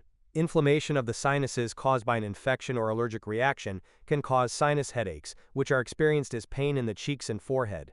Migraine headaches are a type of headache thought to be caused by blood vessel swelling and increased blood flow. McIntosh, 2013. Migraines are characterized by severe pain on one or both sides of the head, an upset stomach, and disturbed vision. They are more frequently experienced by women than by men. American Academy of Neurology, 2014. Tension headaches are triggered by tightening/tensing of facial and neck muscles. They are the most commonly experienced kind of headache, accounting for about 42% of all headaches worldwide. Stovner et al., 2007. In the United States, well over one-third of the population experiences tension headaches each year, and 2 to 3% of the population suffers from chronic tension headaches. Schwartz, Stewart, Simon, and Lipton, 1998. A number of factors can contribute to tension headaches, including sleep deprivation, skipping meals, eye strain, overexertion, muscular tension caused by poor posture, and stress. MedicineNet, 2013. Although there is uncertainty regarding the exact mechanisms through which stress can produce tension headaches, stress has been demonstrated to increase sensitivity to pain. Caceres and Burns, 1997, Logan et al., 2001. In general, tension headache sufferers, compared to non-sufferers, have a lower threshold for and greater sensitivity to pain. Ukestad and Whitrock, 1996, and they report greater levels of subjective stress when faced with a stressor. Myers, Whitrock, and Foreman, 1998. Thus, stress may contribute to tension headaches by increasing pain sensitivity in already sensitive pain pathways in tension headache sufferers. Cathcart, Petkov, and Pritchard, 2008. Learning objectives. By the end of this section, you will be able to define coping and differentiate between problem-focused and emotion-focused coping. Describe the importance of perceived control in our reactions to stress. Explain how social support is vital in health and longevity. As we learned in the previous section, stress, especially if it is chronic, takes a toll on our bodies and can have enormously negative health implications. When we experience events in our lives that we appraise as stressful, it is essential that we use effective coping strategies to manage our stress. Coping refers to mental and behavioral efforts that we use to deal with problems relating to stress. Coping styles. Lazarus and Folkman, 1984, distinguished two fundamental kinds of coping: problem-focused coping and emotion-focused coping. In problem-focused coping, one attempts to manage or alter the problem that is causing one to experience stress, i.e., the stressor. Problem-focused coping strategies are similar to strategies used in everyday problem-solving. They typically involve identifying the problem, considering possible solutions, weighing the costs and benefits of these solutions, and then selecting an alternative. Lazarus and Folkman, 1984. As an example, suppose Bradford receives a midterm notice that he is failing statistics class. If Bradford adopts a problem-focused coping approach to managing his stress, he would be proactive in trying to alleviate the source of the stress. He might contact his professor to discuss what must be done to raise his grade. He might also decide to set aside 2 hours daily to study statistics assignments, and he may seek tutoring assistance. A problem-focused approach to managing stress means we actively try to do things to address the problem. Emotion-focused coping, in contrast, consists of efforts to change or reduce the negative emotions associated with stress. These efforts may include avoiding, minimizing, or distancing oneself from the problem, or positive comparisons with others. I'm not as bad off as she is. Or seeking something positive in a negative event. Now that I've been fired, I can sleep in for a few days. In some cases, emotion-focused coping strategies involve reappraisal, whereby the stressor is construed differently and somewhat self-deceptively without changing its objective level of threat. Lazarus and Folkman, 1984. For example, a person sentenced to federal prison who thinks, "This will give me a great chance to network with others," is using reappraisal. If Bradford adopted an emotion-focused approach to managing his midterm deficiency stress, he might watch a comedy movie, play video games, or spend hours on social media to take his mind off the situation. In a certain sense, emotion-focused coping can be thought of as treating the symptoms rather than the actual cause. While many stressors elicit both kinds of coping strategies, problem-focused coping is more likely to occur when encountering stressors we perceive as controllable, while emotion-focused coping is more likely to predominate when faced with stressors that we believe we are powerless to change. Folkman and Lazarus, 1980. Clearly, emotion-focused coping is more effective in dealing with uncontrollable stressors. For example, the stress you experience when a loved one dies can be overwhelming. You are simply powerless to change the situation, as there is nothing you can do to bring this person back. The most helpful coping response is emotion-focused coping, aimed at minimizing the pain of the grieving period. Fortunately, most stressors we encounter can be modified and are, to varying degrees, controllable. A person who cannot stand her job can quit and look for work elsewhere. A middle-aged divorcee can find another potential partner. The freshman who fails an exam can study harder next time. And a breast lump does not necessarily mean that one is fated to die of breast cancer. Control and stress. The desire and ability to predict events, make decisions, and affect outcomes, that is, to enact control in our lives, is a basic tenet of human behavior. Everly and Lading, 2002. Albert Bandura, 1997, stated that the intensity and chronicity of human stress is governed largely by perceived control over the demands of one's life. Page 262. As cogently described in his statement, our reaction to potential stressors depends to a large extent on how much control we feel we have over such things. Perceived control is our beliefs about our personal capacity to exert influence over and shape outcomes, and it has major implications for our health and happiness. Inferna and Gerstorff, 2014. Extensive research has demonstrated that perceptions of personal control are associated with a variety of favorable outcomes, such as better physical and mental health and greater psychological well-being. Deal and Hay, 2010. Greater personal control is also associated with lower reactivity to stressors in daily life. For example, researchers in one investigation found that higher levels of perceived control at one point in time were later associated with lower emotional and physical reactivity to interpersonal stressors. Newport, Almeida, and Charles, 2007. Further, a daily diary study with 34 older widows found that their stress and anxiety levels were significantly reduced on days during which the widows felt greater perceived control. Ong, Bergman, and Visconti, 2005. Dig deeper. Learned helplessness. When we lack a sense of control over the events in our lives, particularly when those events are threatening, harmful, or noxious, the psychological consequences can be profound.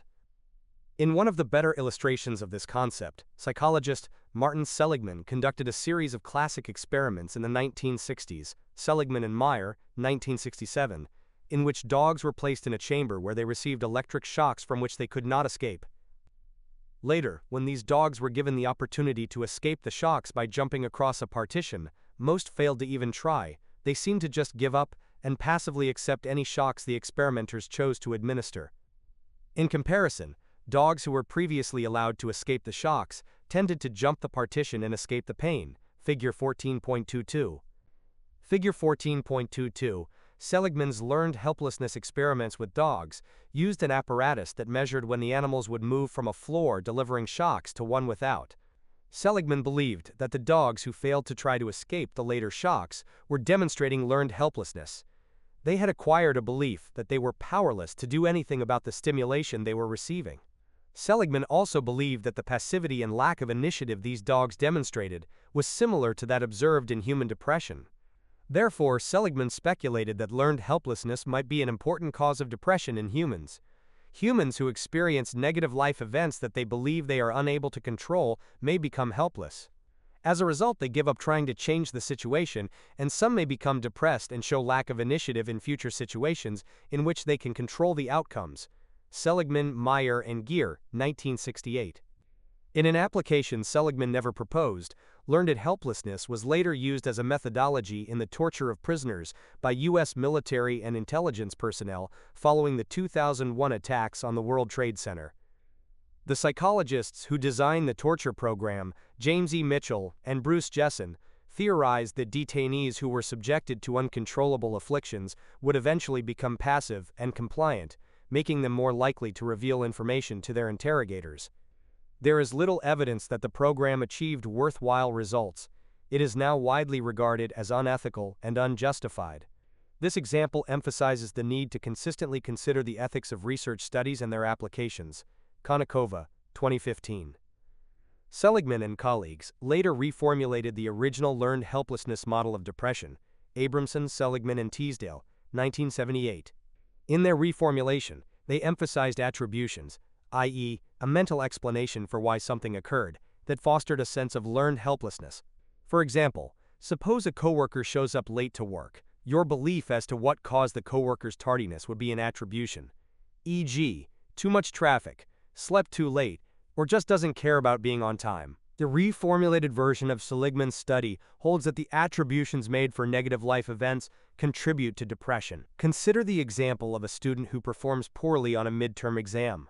This model suggests that the student will make three kinds of attributions for this outcome: internal versus external, believing the outcome was caused by his own personal inadequacies or by environmental factors; stable versus unstable, believing the cause can be changed or is permanent; and global versus specific, believing the outcome is a sign of inadequacy in most everything versus just this area.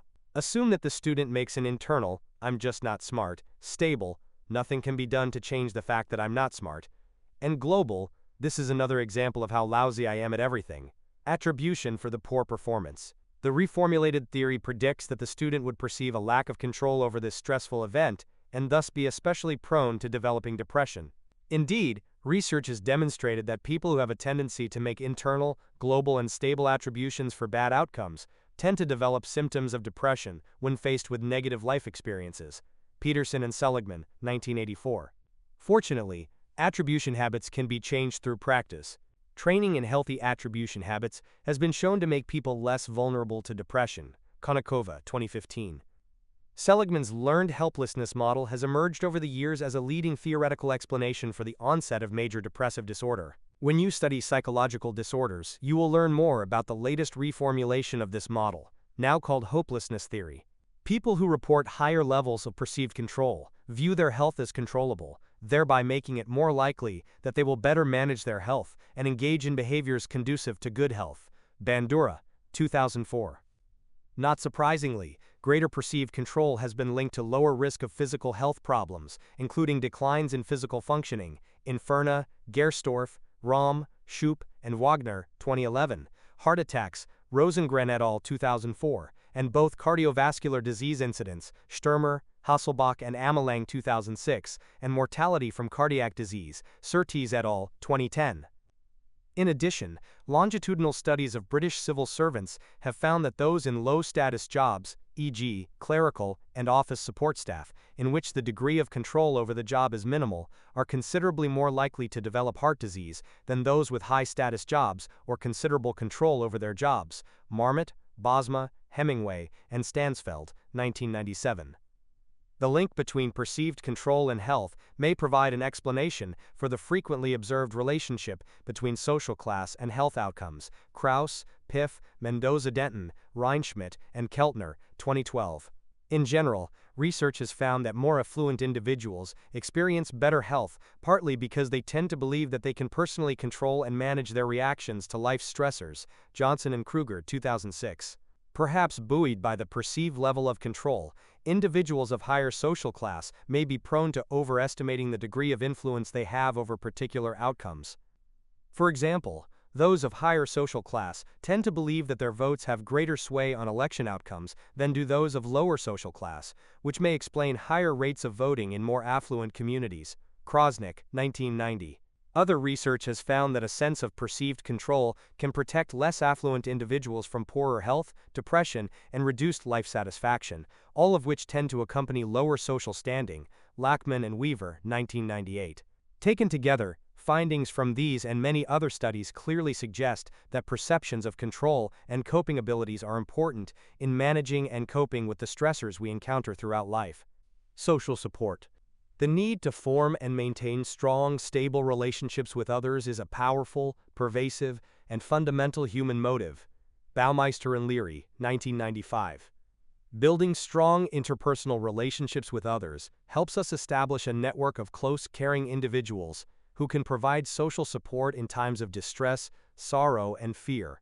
Social support can be thought of as the soothing impact of friends, family, and acquaintances. Barron and Kerr, 2003. Social support can take many forms, including advice, guidance, encouragement, acceptance, emotional comfort, and tangible assistance, such as financial help. Thus, other people can be very comforting to us when we are faced with a wide range of life stressors, and they can be extremely helpful in our efforts to manage these challenges.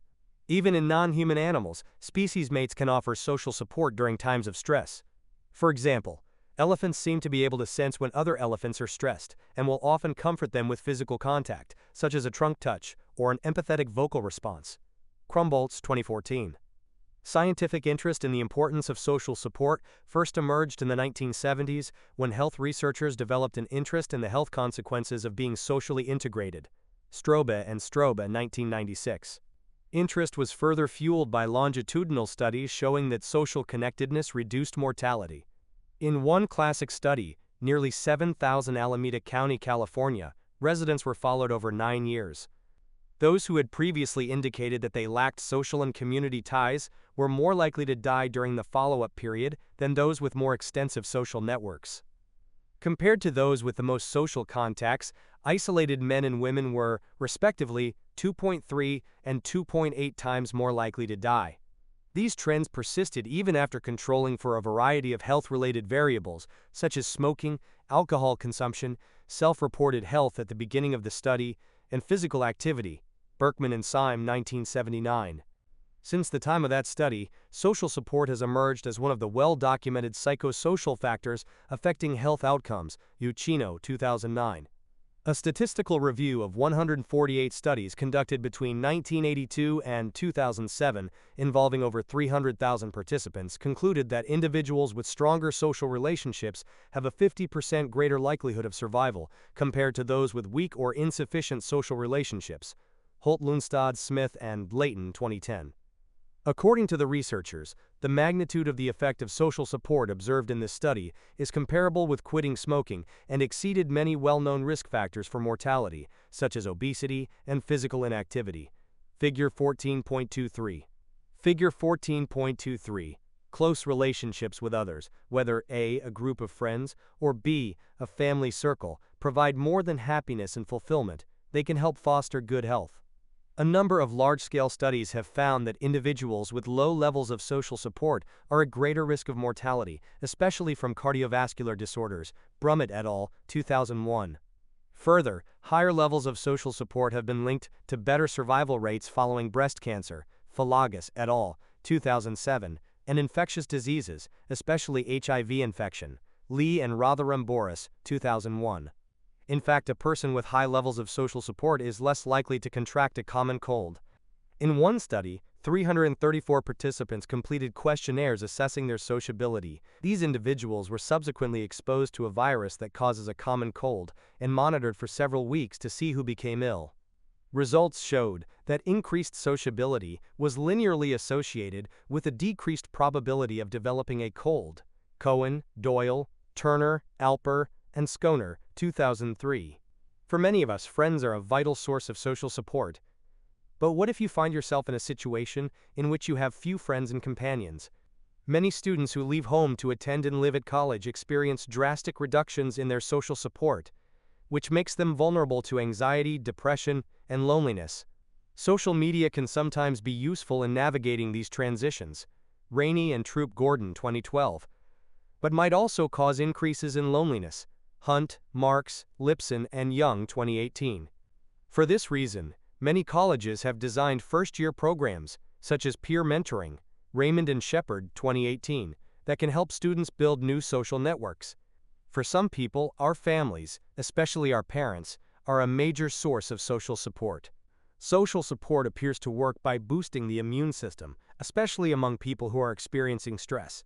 Ochino, Vaughn, Carlisle, and Birmingham, 2012. In a pioneering study, spouses of cancer patients who reported high levels of social support showed indications of better immune functioning on 2 out of 3 immune functioning measures, compared to spouses who were below the median on reported social support. Barron, Cutrona, Hicklin, Russell, and Luberoff, 1990.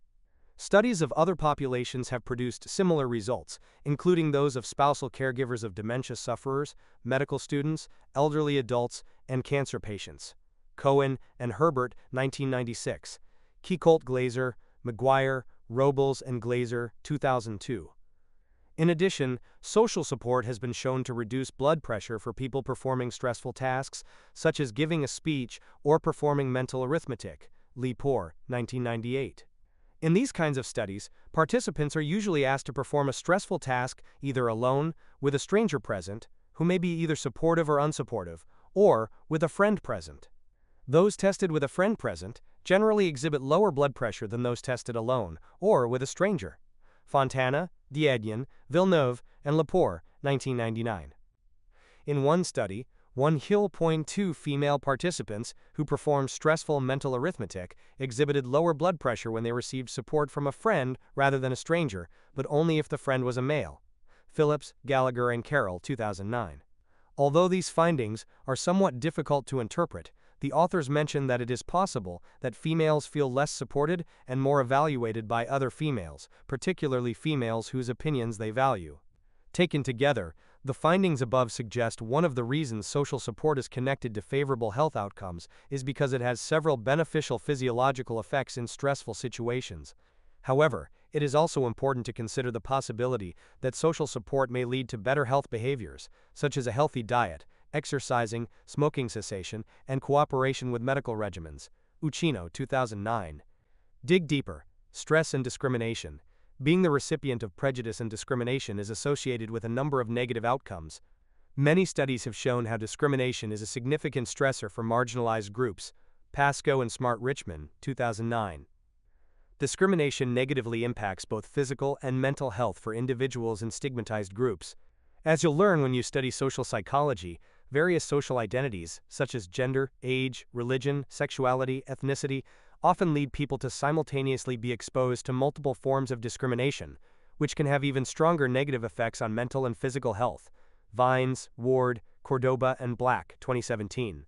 For example, the amplified levels of discrimination faced by Latinx transgender women may have related effects, leading to high stress levels and poor mental and physical health outcomes.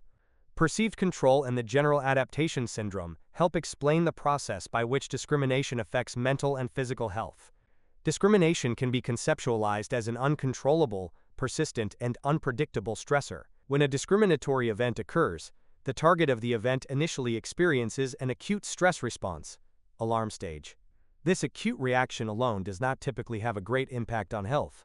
However, discrimination tends to be a chronic stressor. As people in marginalized groups experience repeated discrimination, they develop a heightened reactivity as their bodies prepare to act quickly, resistance stage. This long-term accumulation of stress responses can eventually lead to increases in negative emotion and wear on physical health, exhaustion stage. This explains why a history of perceived discrimination is associated with a host of mental and physical health problems, including depression, cardiovascular disease, and cancer. Pascoe and Smart Richmond, 2009. Protecting stigmatized groups from the negative impact of discrimination-induced stress may involve reducing the incidence of discriminatory behaviors in conjunction with protective strategies that reduce the impact of discriminatory events when they occur. Civil rights legislation has protected some stigmatized groups by making discrimination a prosecutable offense in many social contexts. However, some groups, e.g., transgender people, often lack important legal recourse when discrimination occurs. Moreover, most modern discrimination comes in subtle forms that fall below the radar of the law. For example, discrimination may be experienced as selective inhospitality toward people of specific races or ethnicities, but little is done in response, since it would be easy to attribute the behavior to other causes. Although some cultural changes are increasingly helping people to recognize and control subtle discrimination, such shifts may take a long time. Similar to other stressors, buffers like social support and healthy coping strategies appear to be effective in lowering the impact of perceived discrimination. For example, one study, Adrouche, Rizine, Lim, Sohn, and Ishmael 2010, showed that discrimination predicted high psychological distress among African American mothers living in Detroit. However, the women who had readily available emotional support from friends and family experienced less distress than those with fewer social resources. While coping strategies and social support may buffer the effects of discrimination, they fail to erase all of the negative impacts. Vigilant anti-discrimination efforts, including the development of legal protections for vulnerable groups, are needed to reduce discrimination, stress, and the resulting physical and mental health effects. Stress reduction techniques. Beyond having a sense of control and establishing social support networks, there are numerous other means by which we can manage stress. Figure 14.24. A common technique people use to combat stress is exercise. Salmon, 2001. It is well established that exercise, both of long aerobic and short anaerobic duration, is beneficial for both physical and mental health. Everly and Lading, 2002. There is considerable evidence that physically fit individuals are more resistant to the adverse effects of stress and recover more quickly from stress than less physically fit individuals. Cotton, 1990.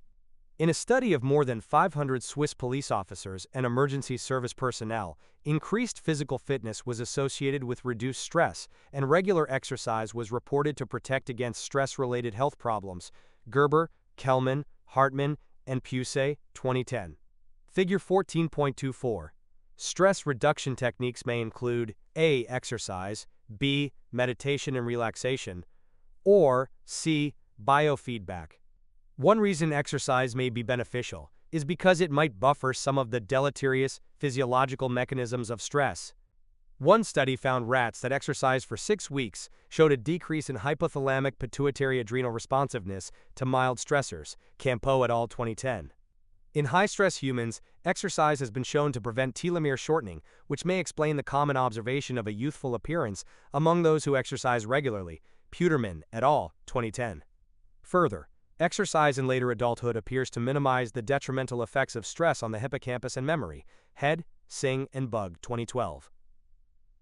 Among cancer survivors, exercise has been shown to reduce anxiety. Speck, Cornea, Mass, Duval, and Schmitz, 2010, and depressive symptoms. Kraft, Van Iderson, Helenowski, Rademacher, and Cornea, 2012.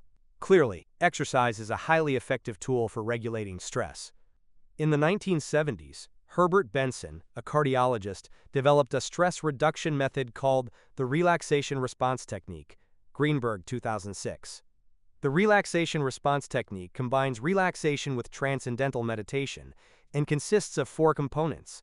Stein, 2001. Sitting upright on a comfortable chair with feet on the ground and body in a relaxed position. Being in a quiet environment with eyes closed. Repeating a word or a phrase, a mantra, to oneself, such as alert mind, calm body. Passively allowing the mind to focus on pleasant thoughts, such as nature, or the warmth of your blood nourishing your body. The relaxation response approach is conceptualized as a general approach to stress reduction that reduces sympathetic arousal, and it has been used effectively to treat people with high blood pressure. Benson and Proctor, 1994. Another technique to combat stress, biofeedback, was developed by Gary Schwartz at Harvard University in the early 1970s. Biofeedback is a technique that uses electronic equipment to accurately measure a person's neuromuscular and autonomic activity. Feedback is provided in the form of visual or auditory signals. The main assumption of this approach is that providing somebody biofeedback will enable the individual to develop strategies that help gain some level of voluntary control over what are normally involuntary bodily processes. Schwartz and Schwartz, 1995. A number of different bodily measures have been used in biofeedback research, including facial muscle movement, brain activity, and skin temperature, and it has been applied successfully with individuals experiencing tension headaches, high blood pressure, asthma, and phobias. Stein, 2001. Learning objectives. By the end of this section, you will be able to define and discuss happiness, including its determinants. Describe the field of positive psychology and identify the kinds of problems it addresses. Explain the meaning of positive affect and discuss its importance in health outcomes. Describe the concept of flow and its relationship to happiness and fulfillment. Although the study of stress and how it affects us physically and psychologically is fascinating, it is, admittedly, somewhat of a grim topic. Psychology is also interested in the study of a more upbeat and encouraging approach to human affairs, the quest for happiness. Happiness. America's founders declared that its citizens have an unalienable right to pursue happiness. But what is happiness? When asked to define the term, people emphasize different aspects of this elusive state. Indeed, happiness is somewhat ambiguous and can be defined from different perspectives. Martin, 2012. Some people, especially those who are highly committed to their religious faith, view happiness in ways that emphasize virtuousness, reverence, and enlightened spirituality. Others see happiness as primarily contentment, the inner peace and joy that come from deep satisfaction with one's surroundings, relationships with others, accomplishments, and oneself. Still others view happiness mainly as pleasurable engagement with their personal environment, having a career and hobbies that are engaging, meaningful, rewarding, and exciting. These differences, of course, are merely differences in emphasis. Most people would probably agree that each of these views, in some respects, captures the essence of happiness. Elements of happiness. Some psychologists have suggested that happiness consists of 3 distinct elements: the pleasant life, the good life, and the meaningful life, as shown in Figure 14.25. Seligman, 2002. Seligman, Steen, Park, and Peterson, 2005. The pleasant life is realized through the attainment of day-to-day pleasures that add fun, joy, and excitement to our lives. For example, evening walks along the beach and a fulfilling sex life can enhance our daily pleasure and contribute to the pleasant life. The good life is achieved through identifying our unique skills and abilities and engaging these talents to enrich our lives. Those who achieve the good life often find themselves absorbed in their work or their recreational pursuits. The meaningful life involves a deep sense of fulfillment that comes from using our talents in the service of the greater good, in ways that benefit the lives of others or that make the world a better place. In general, the happiest people tend to be those who pursue the full life, they orient their pursuits toward all three elements. Seligman et al., 2005. Figure 14.25. Happiness is an enduring state of well-being involving satisfaction in the pleasant, good, and meaningful aspects of life. For practical purposes, a precise definition of happiness might incorporate each of these elements. An enduring state of mind consisting of joy, contentment, and other positive emotions, plus the sense that one's life has meaning and value. Lubomirsky, 2001.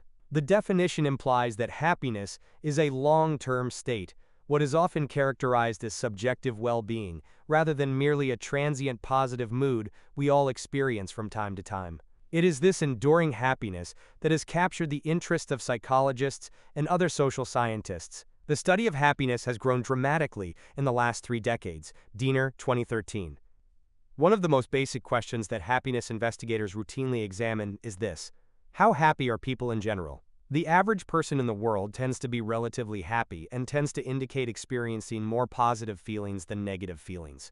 Diener, Ning, Harder, and Aurora, 2010. When asked to evaluate their current lives on a scale ranging from 0 to 10, with 0 representing worst possible life and 10 representing best possible life, people in more than 150 countries surveyed from 2010 to 2012 reported an average score of 5.2.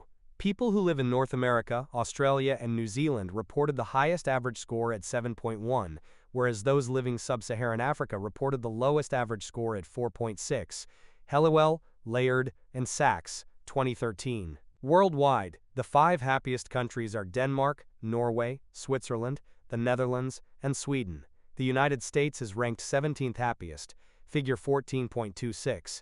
Helliwell et al., 2013, figure 14.26a. Surveys of residents in over 150 countries indicate that Denmark has the happiest citizens in the world. B. Americans ranked the United States as the 17th happiest country in which to live. Several years ago, a Gallup survey of more than 1,000 U.S. adults found that 52% reported that they were very happy. In addition, more than 8 in 10 indicated that they were very satisfied with their lives. Carroll, 2007. However, a recent poll found that only 42% of American adults report being very happy. The groups that show the greatest declines in happiness are people of color, those who have not completed a college education, and those who politically identify as Democrats or Independents. McCarthy, 2020. These results suggest that challenging economic conditions may be related to declines in happiness. Of course, this interpretation implies that happiness is closely tied to one's finances. But is it? What factors influence happiness? Factors connected to happiness. What really makes people happy? What factors contribute to sustained joy and contentment? Is it money, attractiveness, material possessions, a rewarding occupation, a satisfying relationship? Extensive research over the years has examined this question. One finding is that age is related to happiness. Life satisfaction usually increases the older people get, but there do not appear to be gender differences in happiness. Diener, Sue, Lucas, and Smith, 1999. Although it is important to point out that much of this work has been correlational, many of the key findings, some of which may surprise you, are summarized below. Family and other social relationships appear to be key factors correlated with happiness. Studies show that married people report being happier than those who are single, divorced, or widowed. Diener et al., 1999. Happy individuals also report that their marriages are fulfilling. Lubomirsky, King, and Diener, 2005. In fact, some have suggested that satisfaction with marriage and family life is the strongest predictor of happiness. Myers, 2000. Happy people tend to have more friends, more high-quality social relationships, and stronger social support networks than less happy people. Lubomirsky et al., 2005. Happy people also have a high frequency of contact with friends. Pincourt and Sorensen, 2000. Can money buy happiness? In general, extensive research suggests that the answer is yes, but with several caveats. While a nation's per capita gross domestic product, GDP, is associated with happiness levels, Helliwell et al., 2013, changes in GDP, which is a less certain index of household income, bear little relationship to changes in happiness. Diener, Tay, and Oishi, 2013. On the whole, Residents of affluent countries tend to be happier than residents of poor countries. Within countries, wealthy individuals are happier than poor individuals, but the association is much weaker. Diener and Biswas-Diener, 2002. To the extent that it leads to increases in purchasing power, increases in income are associated with increases in happiness. Diener, Oishi, and Ryan, 2013. However, income within societies appears to correlate with happiness only up to a point. In a study of over 450,000 U.S. residents surveyed by the Gallup organization, Kahneman and Deaton, 2010, found that well-being rises with annual income, but only up to $75,000. The average increase in reported well-being for people with incomes greater than $75,000 was null. As implausible as these findings might seem, after all, higher incomes would enable people to indulge in Hawaiian vacations, prime seats at sporting events, expensive automobiles, and expansive new homes. Higher incomes may impair people's ability to savor and enjoy the small pleasures of life. Kahneman, 2011. Indeed, researchers in one study found that participants exposed to a subliminal reminder of wealth spent less time savoring a chocolate candy bar and exhibited less enjoyment of this experience than did participants who were not reminded of wealth. Koidbach, Dunn, Petrides, and Mikolajczak, 2010. What about education and employment? Happy people, compared to those who are less happy, are more likely to graduate from college and secure more meaningful and engaging jobs. Once they obtain a job, they are also more likely to succeed. Lubomirsky et al., 2005. While education shows a positive but weak correlation with happiness, intelligence is not appreciably related to happiness. Diener et al., 1999. Does religiosity correlate with happiness? In general, the answer is yes. Hackney and Sanders, 2003. However, the relationship between religiosity and happiness depends on societal circumstances. Nations and states with more difficult living conditions, e.g., widespread hunger and low life expectancy, tend to be more highly religious than societies with more favorable living conditions.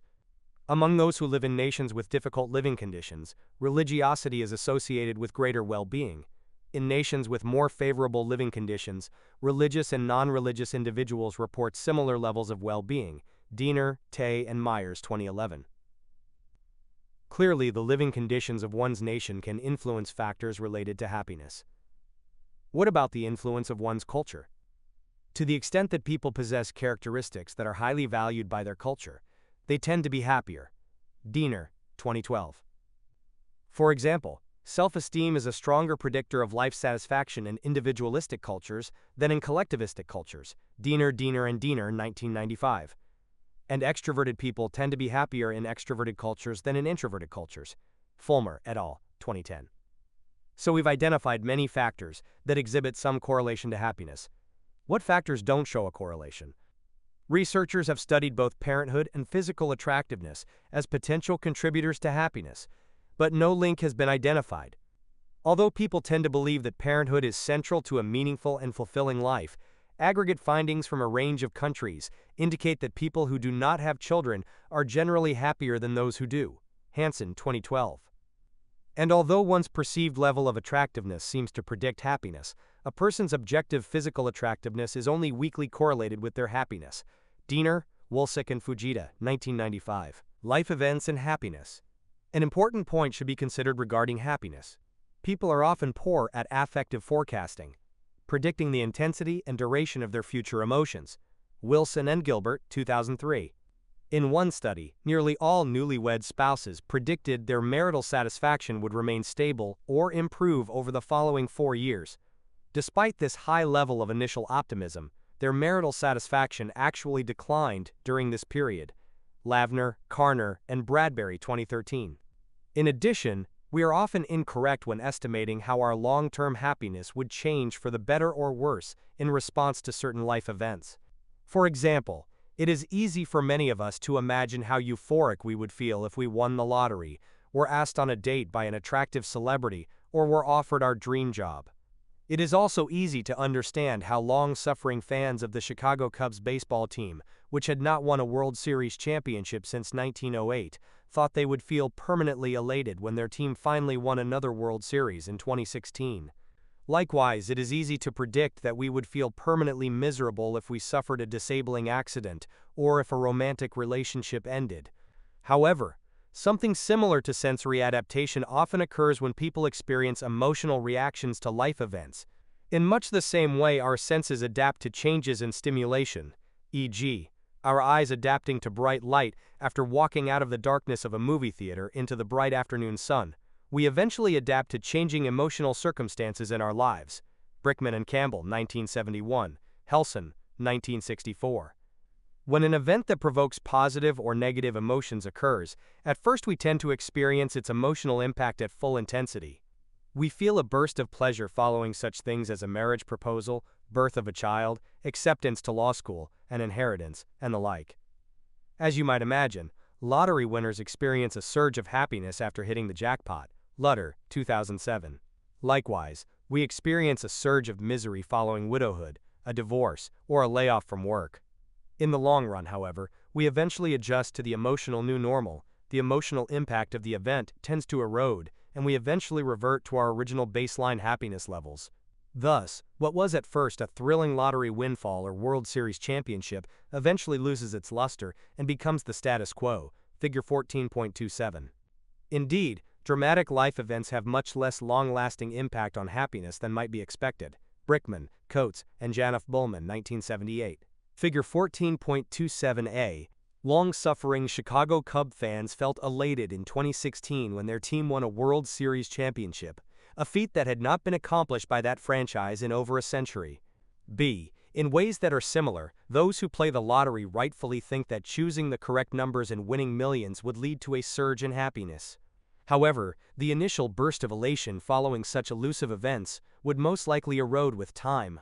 Credit A. Modification of Work by Phil Roeder. Credit B. Modification of Work by Robert S. Donovan. Recently, some have raised questions concerning the extent to which important life events can permanently alter people's happiness set points. Diener, Lucas, and Scullin, 2006.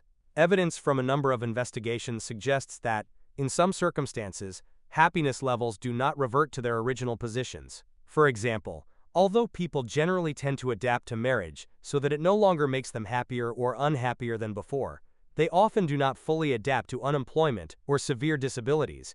Diener, 2012. Figure 14.28, which is based on longitudinal data from a sample of over 3,000 German respondents, shows life satisfaction scores several years before, during, and after various life events, and it illustrates how people adapt, or fail to adapt, to these events. German respondents did not get lasting emotional boosts from marriage. Instead, they reported brief increases in happiness, followed by quick adaptation. In contrast, widows and those who had been laid off experienced sizable decreases in happiness that appeared to result in long-term changes in life satisfaction. Diener et al., 2006. Further, longitudinal data from the same sample showed that happiness levels changed significantly over time for nearly a quarter of respondents, with 9% showing major changes. Fujita and Diener, 2005. Thus, long-term happiness levels can and do change for some people. Figure 14.28. This graph shows life satisfaction scores several years before and after three significant life events. 0 represents the year the event happened. Diener et al., 2006. Increasing happiness. Some recent findings about happiness provide an optimistic picture, suggesting that real changes in happiness are possible. For example, thoughtfully developed well-being interventions designed to augment people's baseline levels of happiness may increase happiness in ways that are permanent and long-lasting, not just temporary. These changes in happiness may be targeted at individual, organizational, and societal levels. Diener et al., 2006. Researchers in one study found that a series of happiness interventions involving such exercises as writing down 3 good things that occurred each day led to increases in happiness that lasted over 6 months. Seligman et al., 2005. Measuring happiness and well-being at the societal level over time may assist policymakers in determining if people are generally happy or miserable, as well as when and why they might feel the way they do. Studies show that average national happiness scores, over time and across countries, relate strongly to 6 key variables: per capita, gross domestic product, GDP, which reflects a nation's economic standard of living, social support, freedom to make important life choices, healthy life expectancy, freedom from perceived corruption in government and business, and generosity. Helliwell et al., 2013. Investigating why people are happy or unhappy might help policymakers develop programs that increase happiness and well-being within a society. Diener et al., 2006. Resolutions about contemporary political and social issues that are frequent topics of debate, such as poverty, taxation, affordable health care and housing, clean air and water, and income inequality, might be best considered with people's happiness in mind. Positive psychology. In 1998, Seligman, the same person who conducted the learned helplessness experiments mentioned earlier, who was then president of the American Psychological Association, urged psychologists to focus more on understanding how to build human strength and psychological well-being. In deliberately setting out to create a new direction and new orientation for psychology, Seligman helped establish a growing movement and field of research called positive psychology, Compton 2005. In a very general sense, positive psychology can be thought of as the science of happiness. It is an area of study that seeks to identify and promote those qualities that lead to greater fulfillment in our lives. This field looks at people's strengths and what helps individuals to lead happy, contented lives, and it moves away from focusing on people's pathology, faults, and problems. According to Seligman and Csikszentmihalyi, 2000, positive psychology, at the subjective level, is about valued subjective experiences, well-being, contentment and satisfaction in the past, hope and optimism for the future, and happiness in the present. At the individual level, it is about positive individual traits, the capacity for love and vocation, courage, interpersonal skill, aesthetic sensibility, perseverance, forgiveness, originality, future-mindedness, spirituality, high talent, and wisdom. Page 5. Some of the topics studied by positive psychologists include altruism and empathy, creativity, forgiveness and compassion, the importance of positive emotions, enhancement of immune system functioning, savoring the fleeting moments of life, and strengthening virtues as a way to increase authentic happiness. Compton, 2005. Recent efforts in the field of positive psychology have focused on extending its principles toward peace and well-being at the level of the global community. In a war-torn world in which conflict, hatred, and distrust are common, such an extended, positive peace psychology could have important implications for understanding how to overcome oppression and work toward global peace. Coors, Christie, White, and Das, 2013. Dig Deeper, the Center for Investigating Healthy Minds. On the campus of the University of Wisconsin-Madison, the Center for Investigating Healthy Minds at the Weissman Center conducts rigorous scientific research on healthy aspects of the mind, such as kindness, forgiveness, compassion, and mindfulness.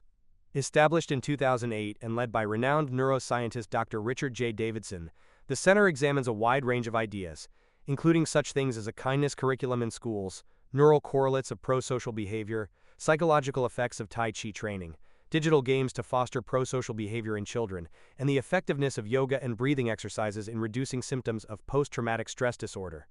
According to its website, the center was founded after Dr. Davidson was challenged by His Holiness, the 14th Dalai Lama, to apply the rigors of science to study positive qualities of mind. Center for Investigating Health Minds, 2013.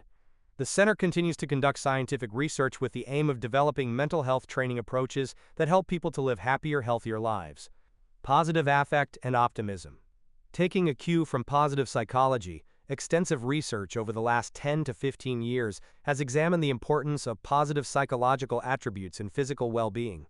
Qualities that help promote psychological well-being, e.g., having meaning and purpose in life, a sense of autonomy, positive emotions, and satisfaction with life, are linked with a range of favorable health outcomes, especially improved cardiovascular health, mainly through their relationships with biological functions and health behaviors, such as diet, physical activity, and sleep quality. Boehm and Kubzansky, 2012. The quality that has received attention is positive affect, which refers to pleasurable engagement with the environment, such as happiness, joy, enthusiasm, alertness, and excitement.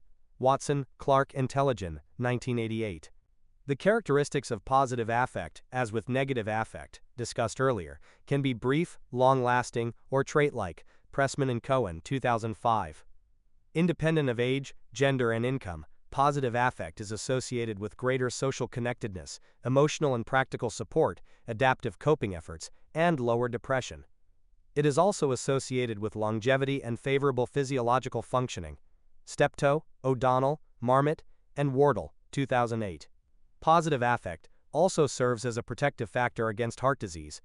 In a 10-year study of Nova Scotians, the rate of heart disease was 22% lower for each 1-point increase on the measure of positive affect, from 1, no positive affect expressed, to 5, extreme positive affect. Davidson, Mostovsky, and Wang, 2010. In terms of our health, the expression, "Don't worry, be happy," is helpful advice indeed. There has also been much work suggesting that optimism, the general tendency to look on the bright side of things, is also a significant predictor of positive health outcomes.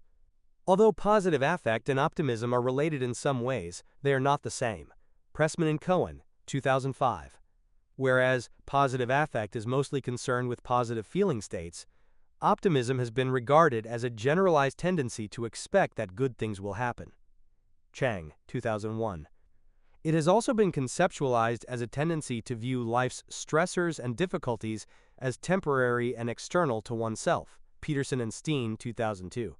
Numerous studies over the years have consistently shown that optimism is linked to longevity, healthier behaviors, fewer post-surgical complications, better immune functioning among men with prostate cancer, and better treatment adherence.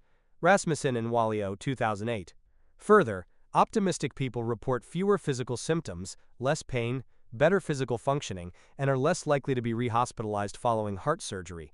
Rasmussen, Shire, and Greenhouse, 2009. Flow. Another factor that seems to be important in fostering a deep sense of well-being is the ability to derive flow from the things we do in life. Flow is described as a particular experience that is so engaging and engrossing that it becomes worth doing for its own sake.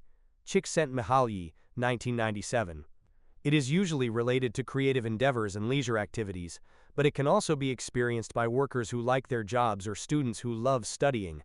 Csikszentmihalyi, 1999. Many of us instantly recognize the notion of flow. In fact, the term derived from respondents' spontaneous use of the term when asked to describe how it felt when what they were doing was going well. When people experience flow, they become involved in an activity to the point where they feel they lose themselves in the activity.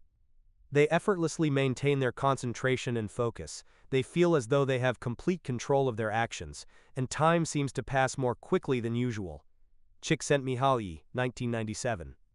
Flow is considered a pleasurable experience, and it typically occurs when people are engaged in challenging activities that require skills and knowledge they know they possess. For example, people would be more likely report flow experiences in relation to their work or hobbies than in relation to eating. When asked the question, "Do you ever get involved in something so deeply that nothing else seems to matter and you lose track of time?" about 20% of Americans and Europeans report having these flow-like experiences regularly. Csikszentmihalyi, 1997. Although wealth and material possessions are nice to have, the notion of flow suggests that neither are prerequisites for a happy and fulfilling life. Finding an activity that you are truly enthusiastic about, something so absorbing that doing it is reward itself, whether it be playing tennis, studying Arabic, writing children's novels, or cooking lavish meals, is perhaps the real key. According to Csikszentmihalyi, 1999, creating conditions that make flow experiences possible should be a top social and political priority. How might this goal be achieved? How might flow be promoted in school systems, in the workplace? What potential benefits might be accrued from such efforts? Tallman. In an ideal world, scientific research endeavors should inform us on how to bring about a better world for all people. The field of positive psychology promises to be instrumental in helping us understand what truly builds hope, optimism, happiness, healthy relationships, flow, and genuine personal fulfillment.